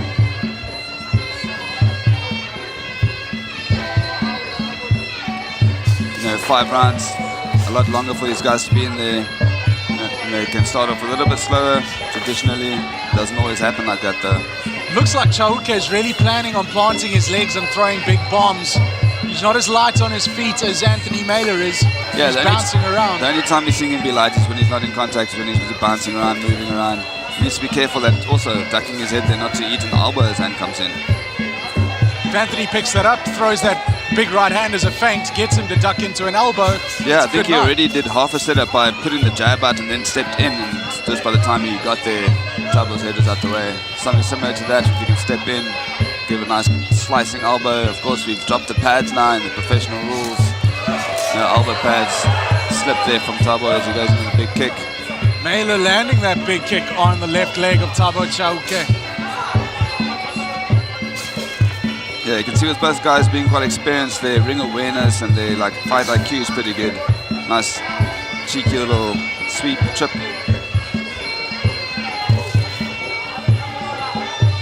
Mailer looking the more comfortable of the two, definitely. Smooth operator. And also staying on the outside when he needs to be. Doesn't want to get locked into a brawl.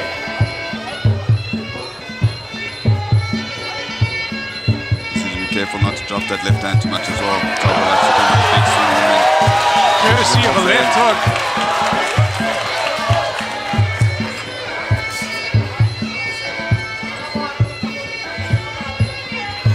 15 seconds taking this round. Nice check there. See that good awareness, good defensive technique. Something for the young guys coming up to look at. You know, just remember, defense is one of the most critical parts of Muay Thai. Good job by both guys in that opening round. Neither of them seem to be breathing too deeply. Looks like they both had a good round there in terms of cardio preservation. So although it's PFA, you might notice a different face in the corner of the PFA gym. Chester Kruger, who fought Shane Deacon in the last TFP, he's head coach for today. That's because Mike Monemini, the head coach of Pride Fighting Academies up in Gauteng with the Western Province amateur mixed martial arts team. So it's good to have in the gym a number 2 who might as well be a number 1 in the sport of Muay Thai as a coach, Chester Kruger, and of course Ryan Cochran, who's also fought on Shane. TFP, the very first one, who also lost to Shane. Yeah. But they're in the corners assisting, and Nicholas Radley, a longtime friend of Anthony Mailer, throwing a hand in there as well. Yeah, and you know, we see Ant in our gym every now and again as well. He come help out with sparring, especially for the guys his weight when they're on camp. So he's pretty much part of the Thaiholics family at the same time. Yeah, there's big links between PFA and Thaiholics. You know, we've had a lot of guys coming in and out. You know, you guys like Nicholas Radley when he was a professional boxer would come to us for boxing. Yeah, We'd well, I send mean, guys he trained to out of PFA while running his own gym.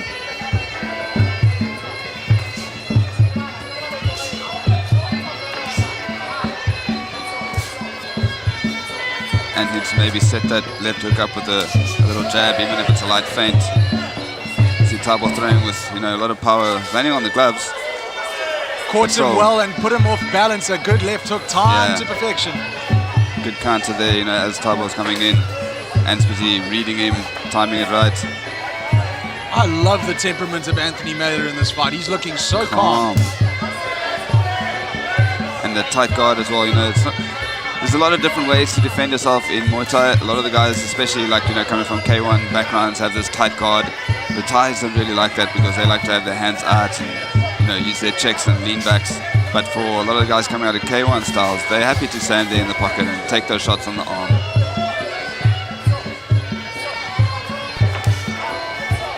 Calf kick from Thabo, and still hunting for that big left hook. Nice range management. Like to see some more switch kicks from him as well as Thabo's coming in. Open on that left side. He feinted on one there. And doing well as well, just with his own distance management, you know, making sure he's not taking too many shots, getting out the way when he needs to. And it's become a case where Chauke is having to lean in a long way to try and get something out of this. Yeah, and you can also see, you know, this is energy sapping, you know, you're missing these shots, but you're throwing a lot of power into it and then not landing. It's demoralizing firstly, but it's also, you know, he's taking a lot of power away or taking a lot of energy out. And quite effective with his boxing as well, you know, he's landing good stiff jabs, nice counter left hooks as Thabo's coming in and just keeping his distance as well. He's looking comfortable, nice and calm, just mustn't get maybe too relaxed, you know, try and stay focused. And you can see he's doing that at the same time. I'd like to see him just check some of those calf kicks though.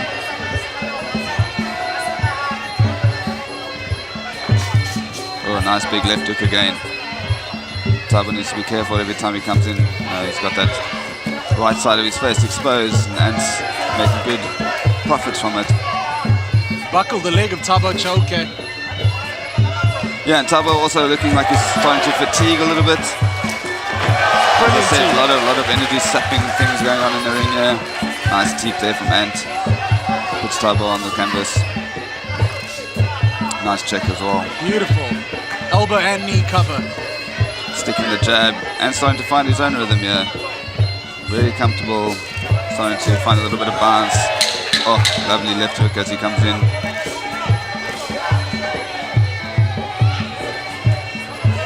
Nice combination there with the left hook right straight down the pipe. Great job from these guys again. Good second round for Anthony Mailer, who I've got to say probably looks like he's 2 rounds in the bag at this juncture of the fight. Another 3 rounds remaining. So, Pro Muay Thai, it's famous for the first 2 rounds taking its time, and then rounds 3, 4, and 5, the shackles come off. Yeah, I don't think that that's necessarily what these guys have been doing. I think they're just using a measured approach, you know, trying to read each other. Not necessarily that they're sitting back, you know, they are throwing with power, they are, you know, moving around quite a bit. So you can see Thabo electing to take the chair this time around in the corner. So obviously some fatigue setting in. But Ant is doing a really good job of absorbing, you know, that pressure. Every time he comes in, we see a great teep there. You know, we're seeing these big looping left hooks, you know, kicking the leg, perfect like timing as well. Like those counters are just working so well for him. Just needs to maintain that. And again, like we've spoken about throughout the fights earlier, chipping away at his opponent. Steady and measured is the performance that we're seeing from Anthony Mailer. Poker face as always.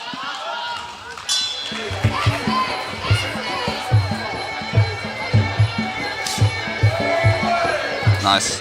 Switching up the speed and tenacity of these kicks now. Thabo's still playing around with those stances.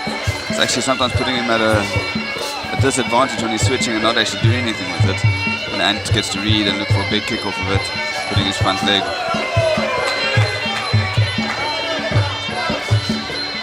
Nice avoidance there. Just as I said, be careful he doesn't walk into a quick switch knee or kick by ducking his head like that. Oh, two big shots. Both guys exchanged there. Saw the sweat burst off of both heads at the same time. That's a big left. Ooh, nice knee from Ant there. Definitely put that one in deep. Needs to make sure he keeps at range, keeps looking for the counters. Thabo's a little bit tired now as he's coming in, getting a bit lazy and sticking those hard jabs and big punches. Those jabs are rattling him. Yeah. It's a great way to throw a counter punch as well, you know. As he's coming in, nice, feints the kick and ends up giving a big teep. You can see the awareness Ants have got at the moment. He's so keyed in right now. Thabo's getting frustrated. He's going for these big unnecessary moves. Needs to keep it simple. Yeah, I think what he's hoping is that, you know, Ant's going to make a mistake, you know, come into a big spinning kick or, you know, just do something stupid. But Ant's so measured right now. He's keeping everything in range. Sometimes he's eating a few shots. Oh, great body shot. Definitely felt that one. Felt the thud there at the booth.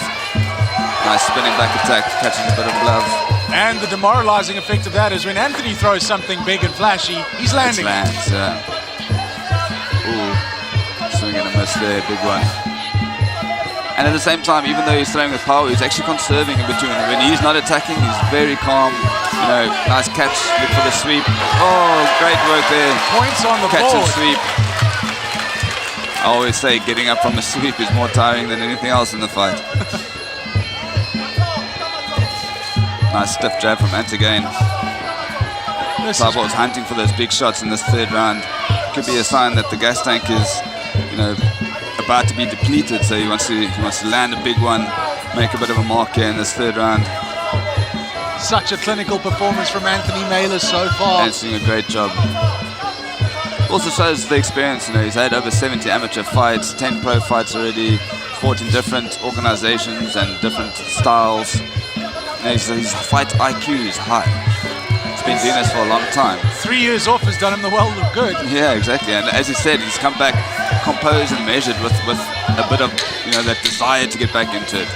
Might have been burning himself out before. And I mean, he's still young, 29.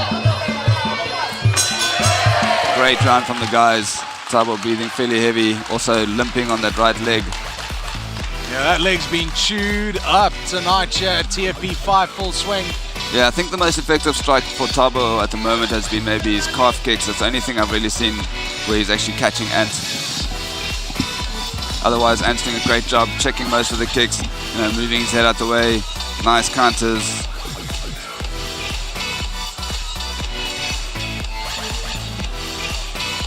That was a great body shot there.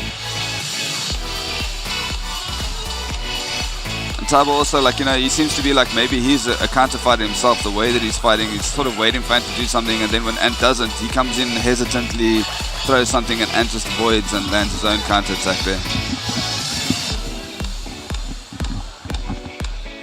The PFA corner looking really happy with how things are going at the moment.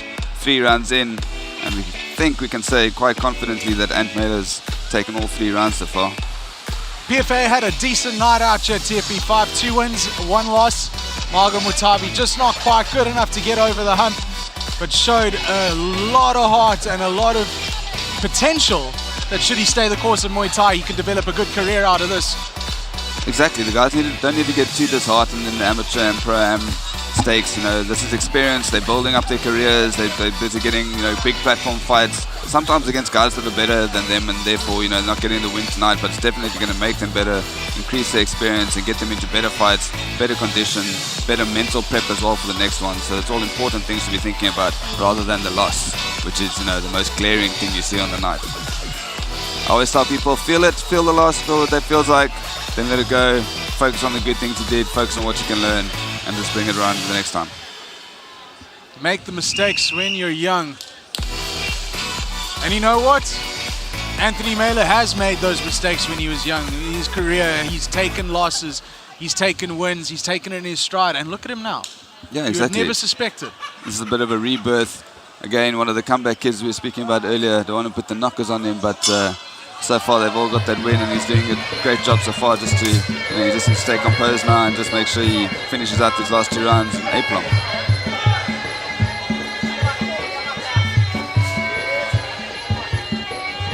Also get back to that game plan of, checking, staying at range. Again, Chauke caught reaching.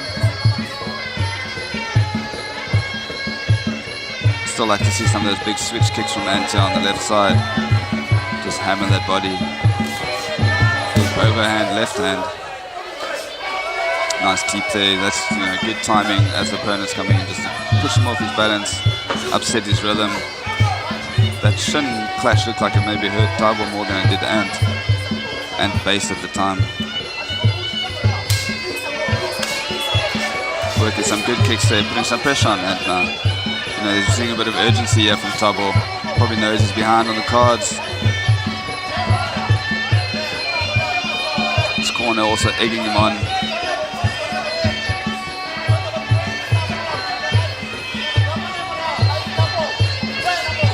Needs to be careful there as well, leaving himself exposed as he's coming in and to catch him.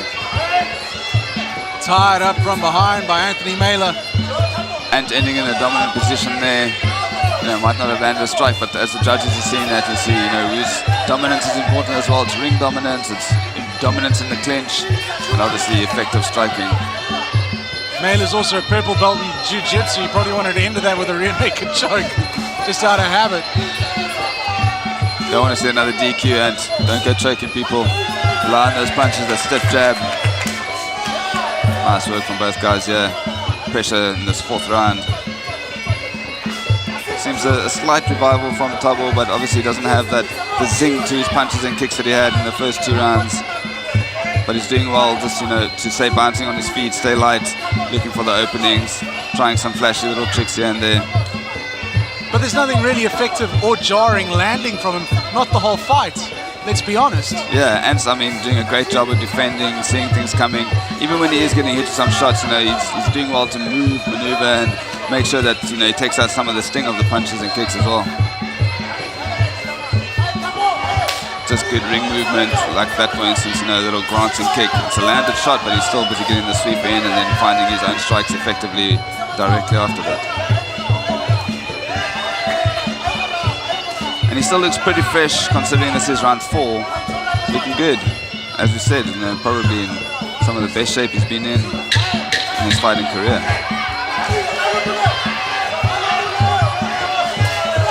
Nice way to deflect there, catches the punch, lands his own kick. Great work from these guys as they go into the 5th and final round, and raises his hands.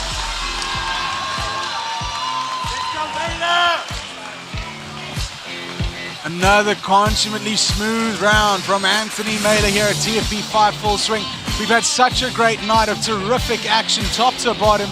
As always, Muay Thai, one of the most engaging forms of stand-up. You just don't see boring fights when it comes to Muay Thai, and you don't see a boring fight night at anything held by Thaiholics Fight Promotions. So many people to thank behind the scenes for what has been produced here this evening. I mean, what you're seeing is just the result of weeks and weeks and months of preparation. And of course, we're inviting sponsors to come on board. Get with us, get with this program, and back our young fighters as we make a mark in world level territory with the kind of production and the kind of fights that you've been seeing here tonight. This is the 5th one we've had since inception at the end of last year, and it's only getting bigger and better from here on in. So if you're a potential sponsor sitting at home watching the stream, please get in contact with us and send an email to admin@thaiholics.com. Yeah, obviously the platform looking great for the guys coming up in the amateur ranks as well. We've seen some really exciting fights. The matchups have been pretty good, and I've been enjoying a lot of the clashes we have here. It's good to see some of the old guard returning and having the new blood come through at the same time. And as I'm saying old guard, I mean, these guys are putting on some of the performances of their lives tonight. They're not old by any means, but just like, the former guys, as Thabo decides he wants to put in a couple push-ups, he might as well get a workout out of this. Don't know how smart that was. Yeah, flashy. The other thing saying with the old guard guys are like 29, 30. They're old friends that we haven't seen in a while. Yeah, exactly. I mean, of them all, probably Nuraan was the oldest, and she's only 31, so still lots of life. Gas in the tank for these guys. I think you are only classified as old guard, Kombol. Yeah. We won't go there. Ant looking nice and bouncing this 5th round. I think that 2-minute break works well for someone like Ant as well, you know, who's like quite light on his feet and also very aware. So he's not expending too much energy, but he's definitely doing what he needs to do to make sure that he's racking up the points and getting some good shots in. Big left hook, 2 in a row. Lands another one there, glancing one across the face. Thabo's got that nice big kick, but Ant's arm is tight there, so it's not as effective. Still a strike landed though. Good work there from Ant. Steps back, switches back into stance, and he's right back in the pocket without taking any damage. Ant's got a good ability to stay just out of range, you know, and at the same time he's bouncing in and out, so he's actually catching Thabo as he's trying to throw something himself. So it's great work from him. Just needs to not get too cocky, but he's definitely got a good power advantage at the moment. I think Thabo's pretty tired, but he's still moving around well. You know, you can never count the guy out of the fight when he's got big looping shots coming in. Good work there from Ant in the clinch to get that knee. He's being pressured backwards. And those sort of instances, you look for a nice big reverse sweep, pull the guy over your leg. Chauke has been trying to make it a lot more dirty this time around in this last round. It's taken him a while to try and get stuck in. Yeah, I think that's the frustration of Ant's style. You know, he's always staying on the outside and not allowing Thabo to just get in there and work his own style. Nice sneaky elbow there from Ant, trying to land it as Thabo comes in. Of course, folks, you don't want to go away. Our main event is coming up next, and it is for legitimate world gold. Ncedo Gomba of South Africa against Achebi of Kenya, and it's for the WMO Africa Continental Championship of the Super Lightweight Division. 5 rounds of pro Muay Thai action. However, with the caveats, due to the missed weight cut yesterday on the scales, Achebi is no longer eligible to win the belt should he win the fight. Only Ncedo Gomba can take home the vacant title. Guys are getting stuck into each other here. We saw a big spinning back fist missed by Ntombela, taking him to the canvas, and then some big blowing body shots he's been landing on Thabo. And it's done great work here. 30 seconds left in this round.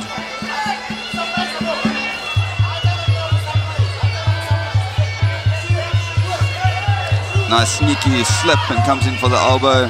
Again, just glancing on the shoulder there. Spinning back first, lands on the glove. 10 seconds left. I think Ant's bought himself his first victory back on the canvas here.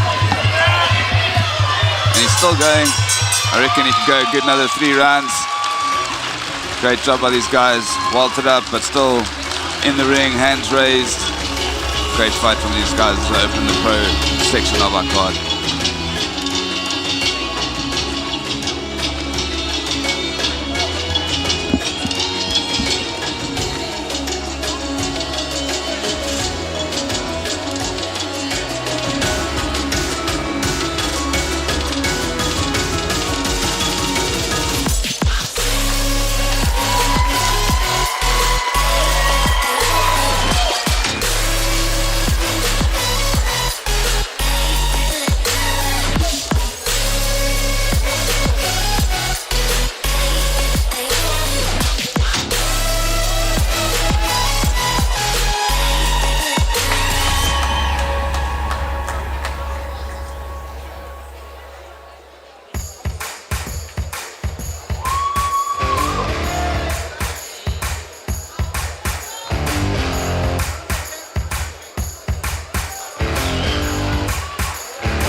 Ladies and gentlemen, after 5 rounds of action, we go to the judges' scorecards with your winner coming by way of a split decision victory.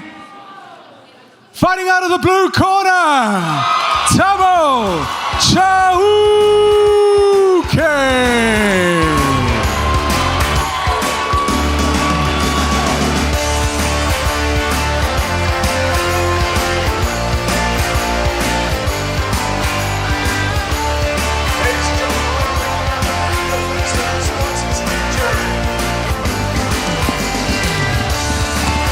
Wow, did not anticipate that.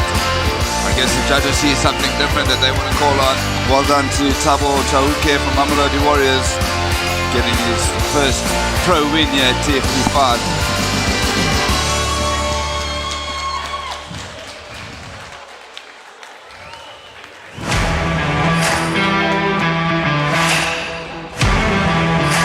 I guess that's one of those situations where you put the commentator's curse on the boy. And Taylor not getting that win there as we predicted, but putting on a great display. Both guys, you know, showed a lot of heart, went 5 rounds, went the distance, pushed each other to the max.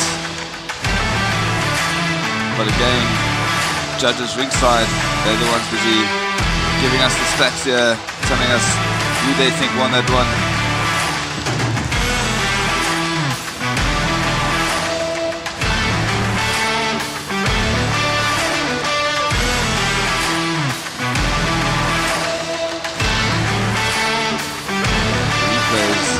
Showing quite a different story though. But that's, I guess, the old adage, you don't leave it in the judge's hands unless you're willing to have them decide.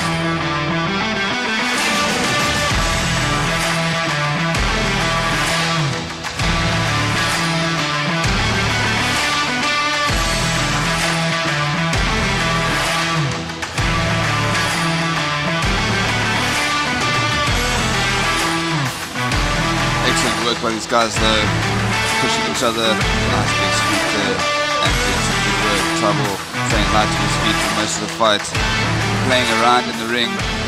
Just before he went into the 5th round, he got on the floor and did some push-ups to try to show he's still fresh.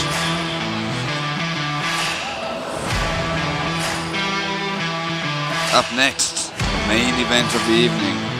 Iron Tigers Gomba versus Ultra Fitness Gym's Martin Achebi. 5 rounds, 3 minutes, sorry, with 2-minute rest in between in the pro bouts, in between each round.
Ladies and gentlemen, a disclaimer on the upcoming fight is the following. Due to a missed weight yesterday experienced by Martin Achebi, only Ncedo Gomba is eligible to win the vacant lightweight title. And without further ado, ladies and gentlemen, this is Thaiholics Fight Promotions, this is TFP 5 Level Up, and this is the main event of the evening. 5 rounds of pro action for the WMO Continental Africa Super Lightweight Championship. Introducing to you first, and fighting out of the blue corner, weighing in at 65.15 kilograms and standing 1.71 meters tall, with a professional record of 13 wins and a single loss. Fighting out of Ultra Fitness Gym in Nairobi, Kenya, introducing the WBC Africa Welterweight Champion, Martin Achebi.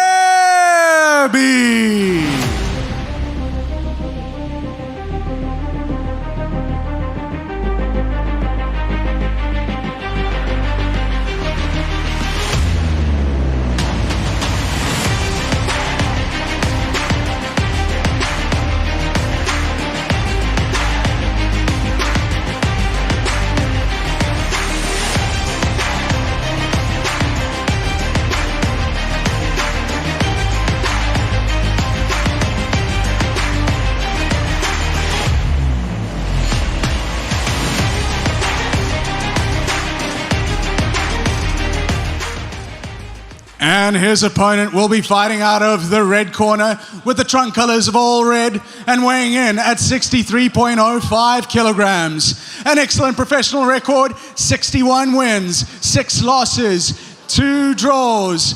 Fighting out of Iron Tiger in Cape Town, South Africa. Introducing a 5-time WMC champion, the reigning WMO Continental Africa Welterweight Champion,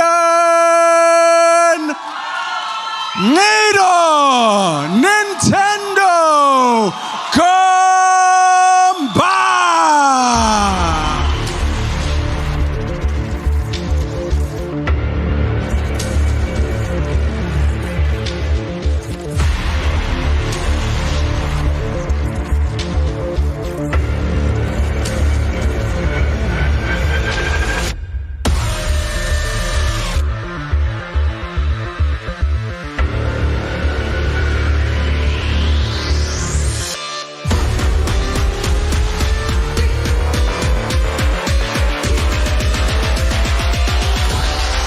Welcome aboard.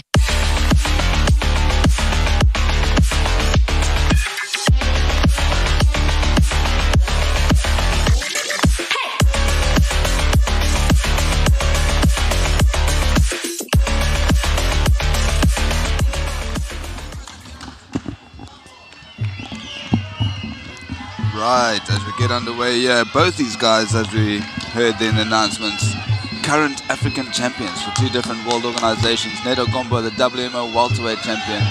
Martin Achebi, the WBC welterweight champion. This time coming down by around 3.5 kgs to fight for the super lightweight title. But as mentioned earlier, Martin Achebi no longer in contention due to missing weight last night. And Martin Achebi has rehydrated to full tank status. Yeah, definitely noticeably larger than Ncedo in the ring. Just in case you're wondering at home, what is the kind of punishment that you get for missing weight in the sport of professional Muay Thai? Well, not only do you miss out on a chance to win this belt, but also financially. Yeah. 20% of the purse will be ceded to Ncedo Gomba, so he's made a little bit of extra money, and 10% back to the promoter of the event. But I think the biggest thing, of course, not getting to fight for across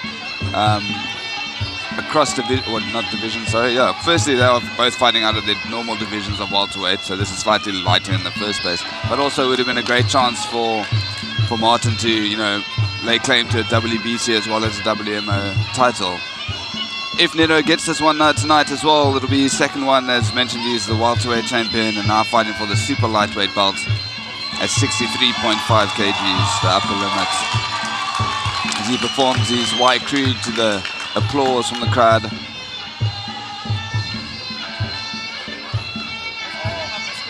Just so we can get some color to Ncedo Gomba's career, Carl Bergman, where would you say he stacks up in the historical importance of South African Muay Thai fighters on a world level? Is he maybe near the top? Yeah. Is the top? No, I'd say he's definitely right up there. I mean, he wants to lay claim to being one of Africa's best, not just a South African great. But I mean, the accolades he's achieved, the amount of fights he's had, you know, stadium champion, world champion, African champion. These are accolades that not everyone's going to get. Even some of the best fighters, you know, don't get a chance to fight for these titles. So it's great to see a guy like him making the most of it. With over, you know, close to 70 fights to his name now, fighting some of the greats in Thailand as well. So I'd say it's definitely right up there. 5 rounds of action headed your way. It's for the vacant WMO Continental Africa Super Lightweight Championship. Only Ncedo Gomba is eligible to win this belt because of the missed weight experienced by Martin Achebi, fighting out of Nairobi in Kenya. With Martin weighing in at 65 yesterday, it'll be quite interesting to see what his rehydrated weight would be. I wouldn't be surprised if he's stacked on another 3 to 4 Ks, maybe even more. I saw him yesterday at the weigh-in. Obviously, he didn't look good. He was wobbling in the walk. And you know, okay, he's rehydrated now to a big size, genuinely around the welterweight to super welterweight class. Yeah, look at that division, that difference in height there. But what is that going to do down the stretch of this fight? Yeah, I guess we'll see where this goes as well. I mean, Ncedo probably would have fought a lot of guys much bigger than him, you know, like he's quite a tiny guy, and especially having fought in Thailand, not always getting correctly matched up weight-wise and size-wise. You know, it's for him to try and set the tone, get on the inside, look for those shots, and use good technique, importantly. Just like that. Exactly. Catch the kicks, walk your opponent down, and make sure that you're sapping his energy as you're going through it. You know, the clinch is a great place to do that. As you said, Martin had a really big cut. He's hydrated now, but, you know, the effects of that will start to tell as this fight wears on. Gomba, traditionally the slowest of starters in the first 2 rounds, heats things up. He's coming off a draw that he experienced in Malaysia against a fighter that he has beaten previously in his career before. Takes a quick slip there on the inside of the ring. Martin also fairly slow at the blocks, but he's definitely got a lot of power in those kicks. We saw the way that he rocked Ncedo there. Big set of legs from both of these guys. Looking for a big sweep. Great work from Ncedo to stay composed and return and get the sweep himself. This is where the skill element to being the smaller guy in the fight comes in. Yeah, and also because Martin's a bigger guy, you know, you're naturally going to assume he's going to put pressure on, and that's where the guys with a good technique use that pressure against you. Muay Thai, it's a bit of a test game at the same time. You know, you get into the clinch, look for the sweeps, catch the kicks, those sort of things. Basically, take away their strength from them. Of course, Ncedo Gomba coming off a welterweight loss here at TFP 4 to Pasquale Amoroso of Italy in a pulsating battle that went down. Both fighters bled for the cause. Yeah, so that was for the international title as well, the WMO international belt. I think at the time Amoroso was ranked number 11, but slipped into the top 10 rankings after that victory. Maybe earning himself a title shot soon. Ncedo wants to get back into the winning column here after a loss and a draw, to add to the 60-odd wins he already has to his name. Good work there to nullify the knee and then find one of your own. It's a tough guy competition on the ropes right now.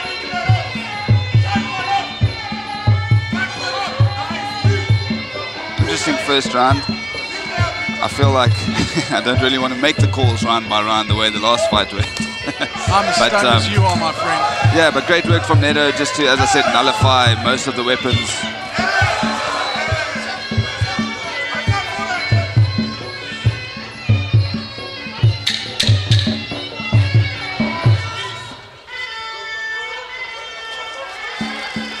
Great sweep there from Martin Achebi. Puts Ncedo on his back for the first time in this round, in this fight. Touch of the gloves. Guys go back to the corners for a 2-minute break. I think Ncedo did a good job there of just controlling the pace, making sure that he was able to nullify most of Martin's weapons, except maybe that high kick that was maybe paying dividends, but mostly catching Ncedo on the gloves, so nothing to be necessarily concerned about, but something to look out for as we go down the road in this fight. Yeah, just like you, I've given up trying to score rounds here now. Last fight, Anthony Mailer, I am stunned that he was on the losing end of a split decision in a fight that I thought was comprehensively 5-0.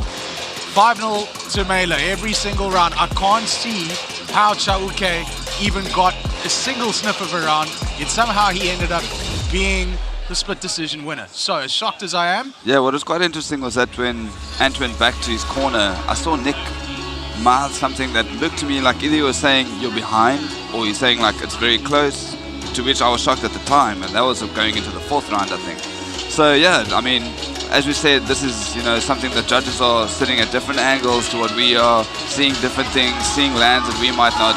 But I mean, it looked like a comprehensive victory from Ant's side to me, but again, that's why you don't leave it in the judges' hands, because they're making different calls to what other people are seeing sometimes. in which case I'm happy that we both saw it the same way, my friend. And here we go with round number 2. Ncedo Gomba up against Martin Achebi. Ncedo instantly going to that pressure attack, the style of walking forward, stalking his prey, looking for those shots, but he's got to be careful he doesn't walk into some big shots here. Doing well to work the body. I mean, that's obviously going to be a hallmark of his technique right now, being the shorter fighter, finding those body shots. And that's something we've seen a lot in tonight's rounds, though. I mean, a lot of the guys have been working the body, you know, not just there in the clinch. A lot of boxing going down to hit the bodies hard and dropping guys and big shots coming in. Ncedo happy to clinch on the inside. Exchanging knee for knee and a big sweep coming from Ncedo. He goes down within the same time, but the technique was pretty good to get him on his back in the first place.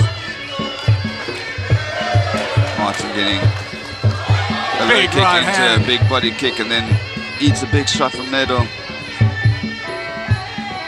Guys are happy to just be working in the clinch here. Ncedo's got those stabbing knees coming through. He's probably looking for another big sweep. And because his center of gravity is a little bit lower, he can get underneath Martin, under his hips and sweep him from his feet.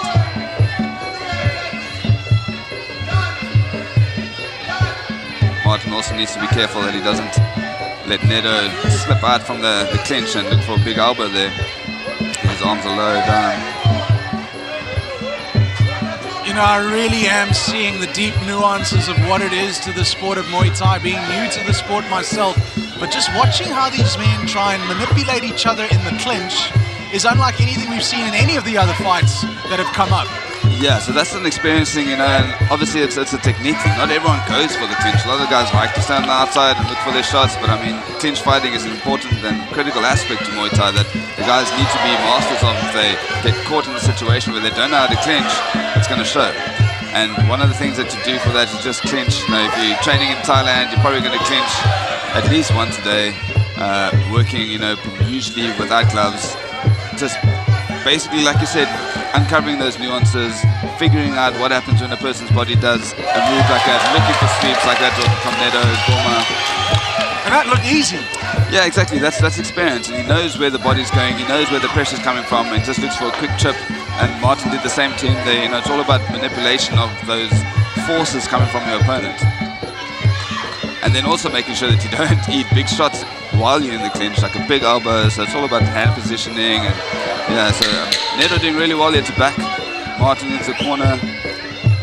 And just like there being feints and punches and kicks from the outside, is there a lot of feint work that can be done in clinching as well? Yeah, there can be. A lot of the times you're busy, more likely to try to manipulate balance, so you'll be sweeping a person to one side just to make them lean in, and then you got them on that side, you can sweep them off their feet again. So there's a lot of things you can do. You know, I'd say it's similar to a feint. You leading them a certain direction, making them feel comfortable in that position, and then taking them off their feet. But everyone's different, you know. Some guys like to use power in the clinch, some guys are a lot more sneaky with their trips and stuff like that. So yeah, it's all something you figure out and what works for you.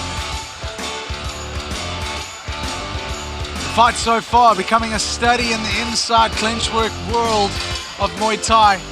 These two, you can see, not just being professional fighters, but veritable levels above what we've seen tonight. And just from the perspective of clinching alone is unlike anything I've seen the whole night. Okay, fine.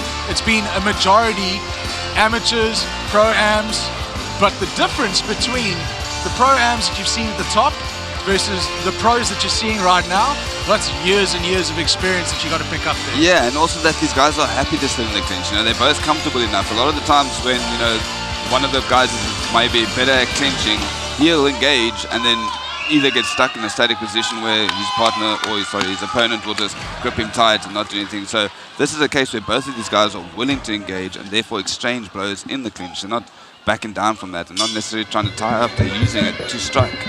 Even the stance that they adopted in the beginning, they're super close to each other. They're happy to be in the pocket. Martin's liking to throw those uppercuts as Ncedo comes in as well. He's finding them quite often. Ncedo maybe trying to slip his head in there and look for an elbow. See, getting a lot more aggressive in the clinch now. He's hanging on and moving around with Achebi. And it also makes sense for Ncedo because he's the shorter fighter. He wants to get on the inside, and because he's comfortable in his clinch, that's a good space for him to be. And make Achebi carry you. Yeah. And then look for those sweeps, put him off balance, and then put him into the corner again and do the same thing. Look for those strikes, make sure he's dominating in the exchanges. And is this the right, obviously, tactic to be using for a guy who struggled to make the weight, is to carry an extra few pounds in the form of Yeah, for sure. Gomba? And we've seen that already, like, not necessarily that he's out of this fight, but that, he's getting frustrated and he's using a lot of energy to deal with Ncedo's style of attack and being walked down, which is probably also something he's not used to because he's probably normally the bigger fighter. I'm not used to seeing this. This is the first time I've seen Gomba up close with this kind of game plan that he's using. Yeah. A to Z. And again, it's because Martin's willing to engage in this way. He's not necessarily tying him up and pulling him right up against his body. He's also looking for those gaps himself, so that gives Ncedo the space to work. The guys are making it dirty as well. On his back, and also I think it looked like a headbutt on the floor by accident as Achebi landed heavily on top of him. Again with the close clinch work, engaged by Gomba. It'll be interesting to know if this was something that they maybe thought about going into this fight, knowing that he missed weight, knowing that he had a big cut, to make him go deep. Elbows thrown on close from Martin Achebi. Ncedo shake of the head saying, bring that, I'm ready if you're ready. And the joke is, you haven't seen a lot of elbows being thrown by Ncedo, and they are dangerous when he lets them go. Sure. And that's also what he's doing, he's wearing his opponent down, he's looking for those inside shots. If he starts to see that Martin's not actually engaging in the clinch, he might just start slipping through the middle as if he's going for the clinch and then slipping for strikes. So it's all a reactive process as well. It's about what your opponent's doing, what he's willing to do. Nice pull there from Martin. But you can see Ncedo's comfortable. He's basically smiling there. They re-engage straight away. I'd also like to see some big body shots from Ncedo, just because there's not really much defensive work from Martin when he thinks he's coming in for a clinch. You can throw a nice big body shot there with his arm sides.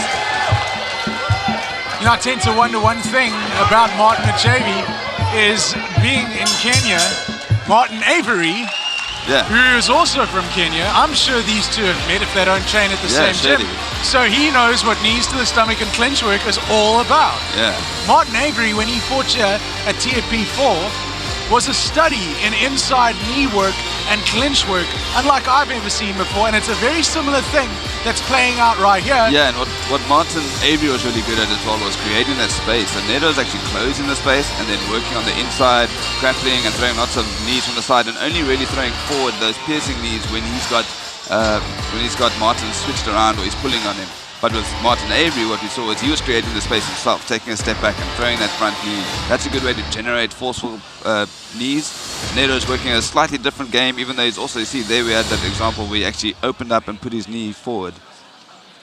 So a big shout out to Martin Avery, I'm sure sitting at home watching the stream back in Kenya. My man, we can't wait to see you back in Cape Town plying your trade here in front of us. Absolute fan favorite from the last TFP, and hopefully we see you back here soon. As we move into the following round for this WMO championship that only Gomba is eligible to pick up should he get the W here tonight. Yeah, so this has been a really grinding fight, maybe something that the fans weren't expecting for this last round, but technical work from both guys. Martin's looking slightly fatigued now. Ncedo maybe going to switch it up a bit. See, now he's not engaging as early. And Martin also moving away, so also not willing to engage as quickly. Might see it open up a little bit now, this penultimate round. Good elbow on the inside from Martin Achebi. Nice little sweep there as well. And there, a rare elbow from Gomba. Ncedo's also, I think, at this point trying to put in a little bit of pressure. We saw at the end of the round he was looking for a big punch. This opened up a cut in the hairline of Martin Achebi there from that elbow, I presume. And as they came close to us here, you can hear the thudding on the legs. You know, Ncedo working all the parts of the body. Martin's knees looking a lot less effective. He's trying to listen to his corner. He's still trying to put it in, but he's breathing really heavily. His mouth's open. Gum guard looks like it's about to drop. That cut on his head now as well. Gomba is used to splitting heads. Of course, he's done that before here at TFP 3 Continental Collision. It's 2 big shots there. Nice avoidance. Yeah. Ncedo loves working that elbow game. Then the mask guard pops out for Martin Achebi. Maybe breathing a bit heavily now. Gomba just shuffling forward at a relentless pace. He seems to be careful he doesn't walk into an elbow himself here. He's got a bit of a welt in his head, I see. Also Goes another for stabbing another elbow there. Body shots from Martin. He's getting backed up now. And in this situation, you wouldn't say he's the bigger guy, you know? He's being chased around, forced into the fight that Ncedo wants to fight. And Ncedo coming in with those stabbing elbows over the top. It would have been interesting to see the difference had these two fought at the welterweight weight limit. Definitely. Is Martin Achebi a different fighter when he doesn't have to cut so much weight? And although he's a WBC champion, like, he doesn't have as many fights as Ncedo as well. So, I mean, a lot of the time those experience comes in these later rounds, you know, just putting that pressure on. But definitely, I think that cut is affecting him. The weight cut, I mean, not necessarily the cut in his head. But he's still in it. He's still looking for some good technique, looking for sweeps, engaging. And referee Jean-Andre Blaine stepping in. He's been happy to let most of the clinch work go because the guys are, you know, working effectively in the clinch. He breaks it up there. Martin looking quite tired, but still throwing big shots, big knees on the inside, big kicks on the outside, and landing every now and again some, you know, good shots as Ncedo's coming in.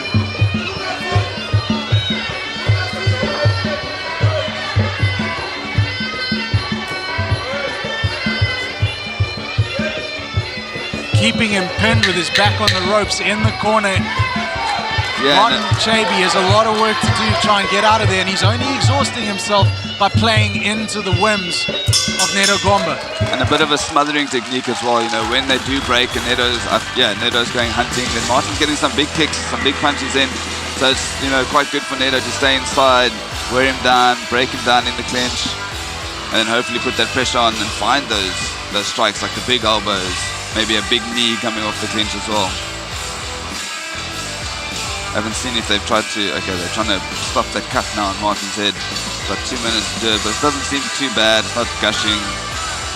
Nothing in a bit of Vaseline couldn't plug temporarily until another elbow lands. Joys of 2 minutes in between each round, just in case both eyes are cut and your head is split. Minor then you got to get out there and just do the job. Any time I think they'll stop it is if it's really getting in your eyes and you can't see.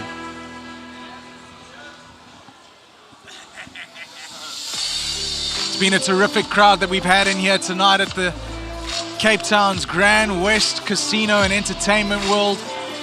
TFP 5 level up is what it has been called, and it certainly has been a level up in our main event in terms of strategy and tactics that we've seen playing out here tonight.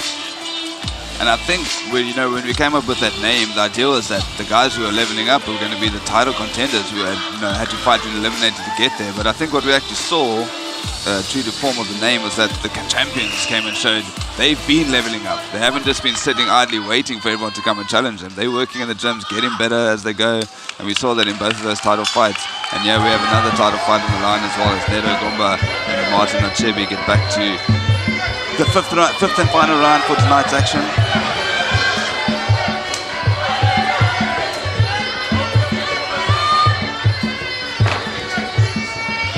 Ncedo smothering, working on the inside. Martin trying to create that distance, but just getting completely smothered as Ncedo walks him down.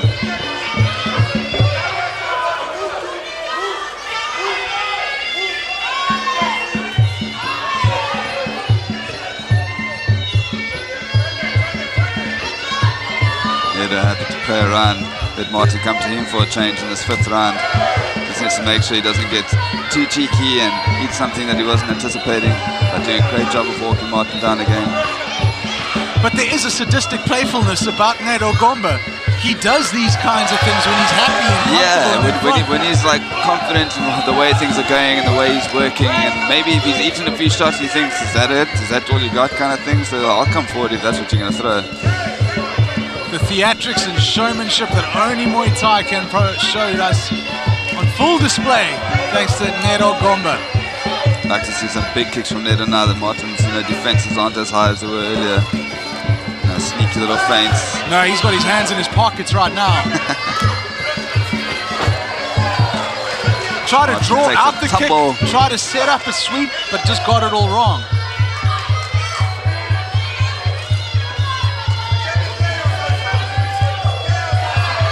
Uncharacteristic big looping shot from Ncedo there. See, he's going to work the body a bit.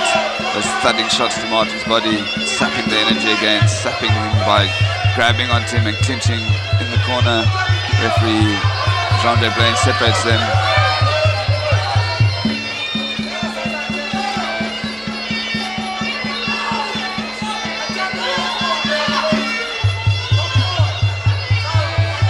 I think we also didn't really see the crispest version of Martin Achebi we might have seen if he had been on, on good form. I think a lot of his punches and stuff looked maybe a little bit lazy, maybe a little bit tired, and this clinch work definitely draining him.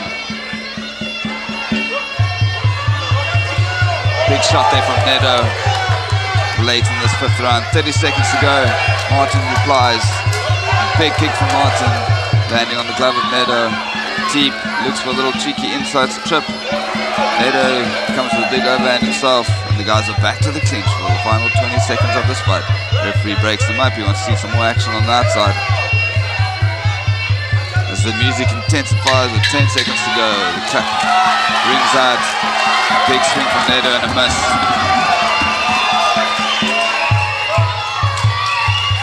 Great technical fight from the guys. They ended off dancing on their feet.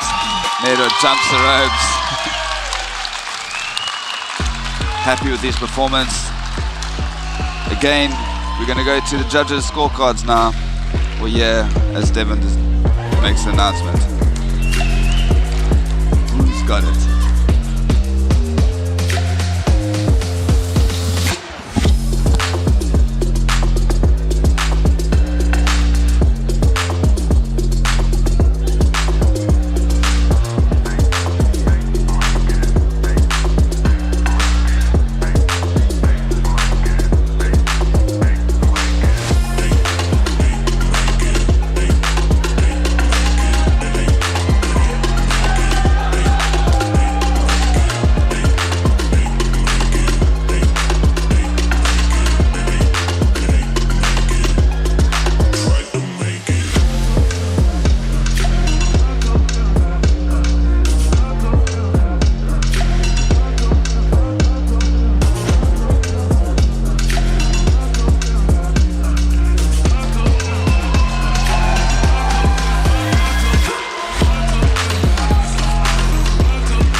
Ladies and gentlemen, let's give a massive round of applause to these two fighters.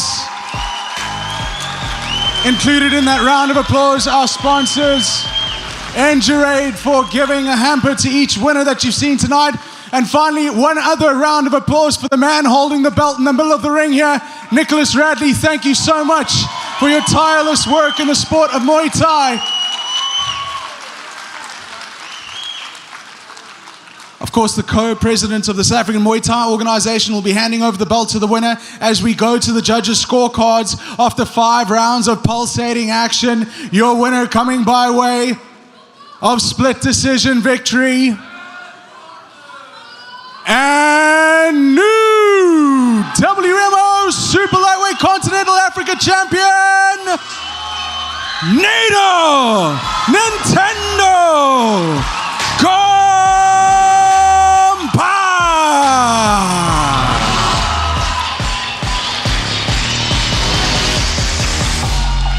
Great ending to TFP 5 level up.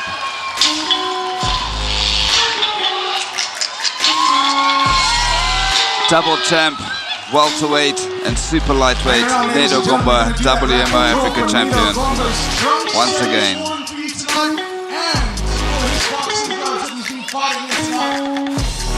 That draw is coming up right now.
All right, ladies and gentlemen, we now move on to the draw for Ncedo Gomba's fight gloves and for his trunks, but you're not getting his trunks right now.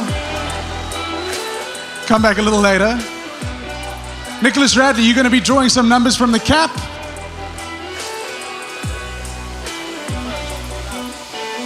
Trunks first. Trunks first.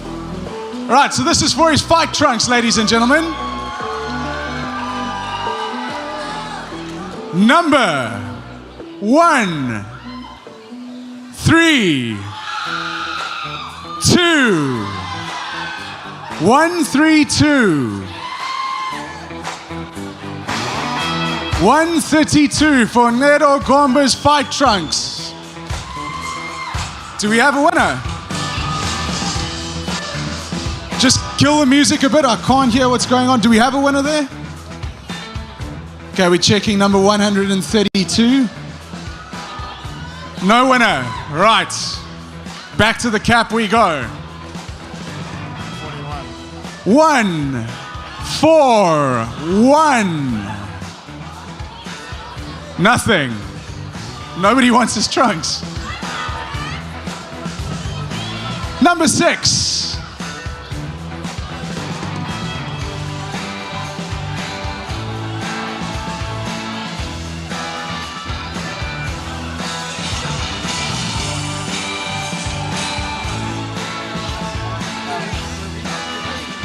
Paris Fourie. Paris Fourie. Is he here?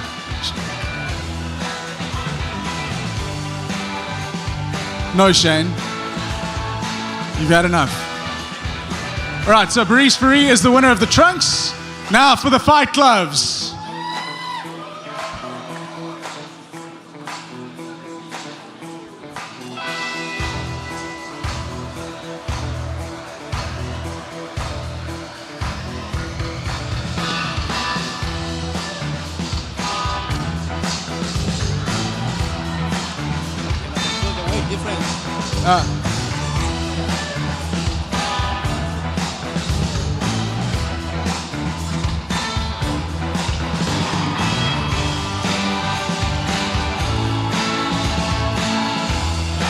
All right, Ncedo Gomba's championship winning gloves are on the line.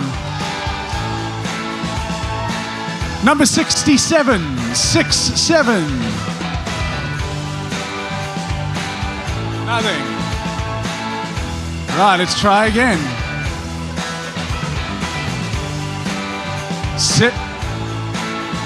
72.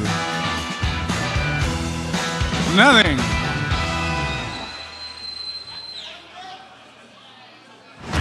16, 1-6.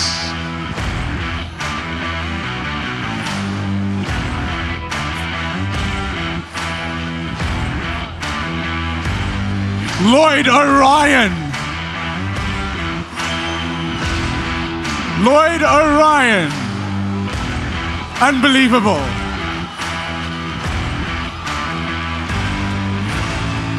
Lloyd Orion, congratulations, Ebrahim. Should win a lift home and an Uber is the only thing you should be winning. But here you go. Ncedo Gomba's fight gloves to Lloyd Orion. Congratulations, ladies and gentlemen. Thank you so much. That brings to an end a fantastic show that all of you have been part of to make. It's been such an honor to do this in front of all of you tonight. Thank you very much. My name is David Khaya. Have a wonderful evening. Drive home safe and good night.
excitement.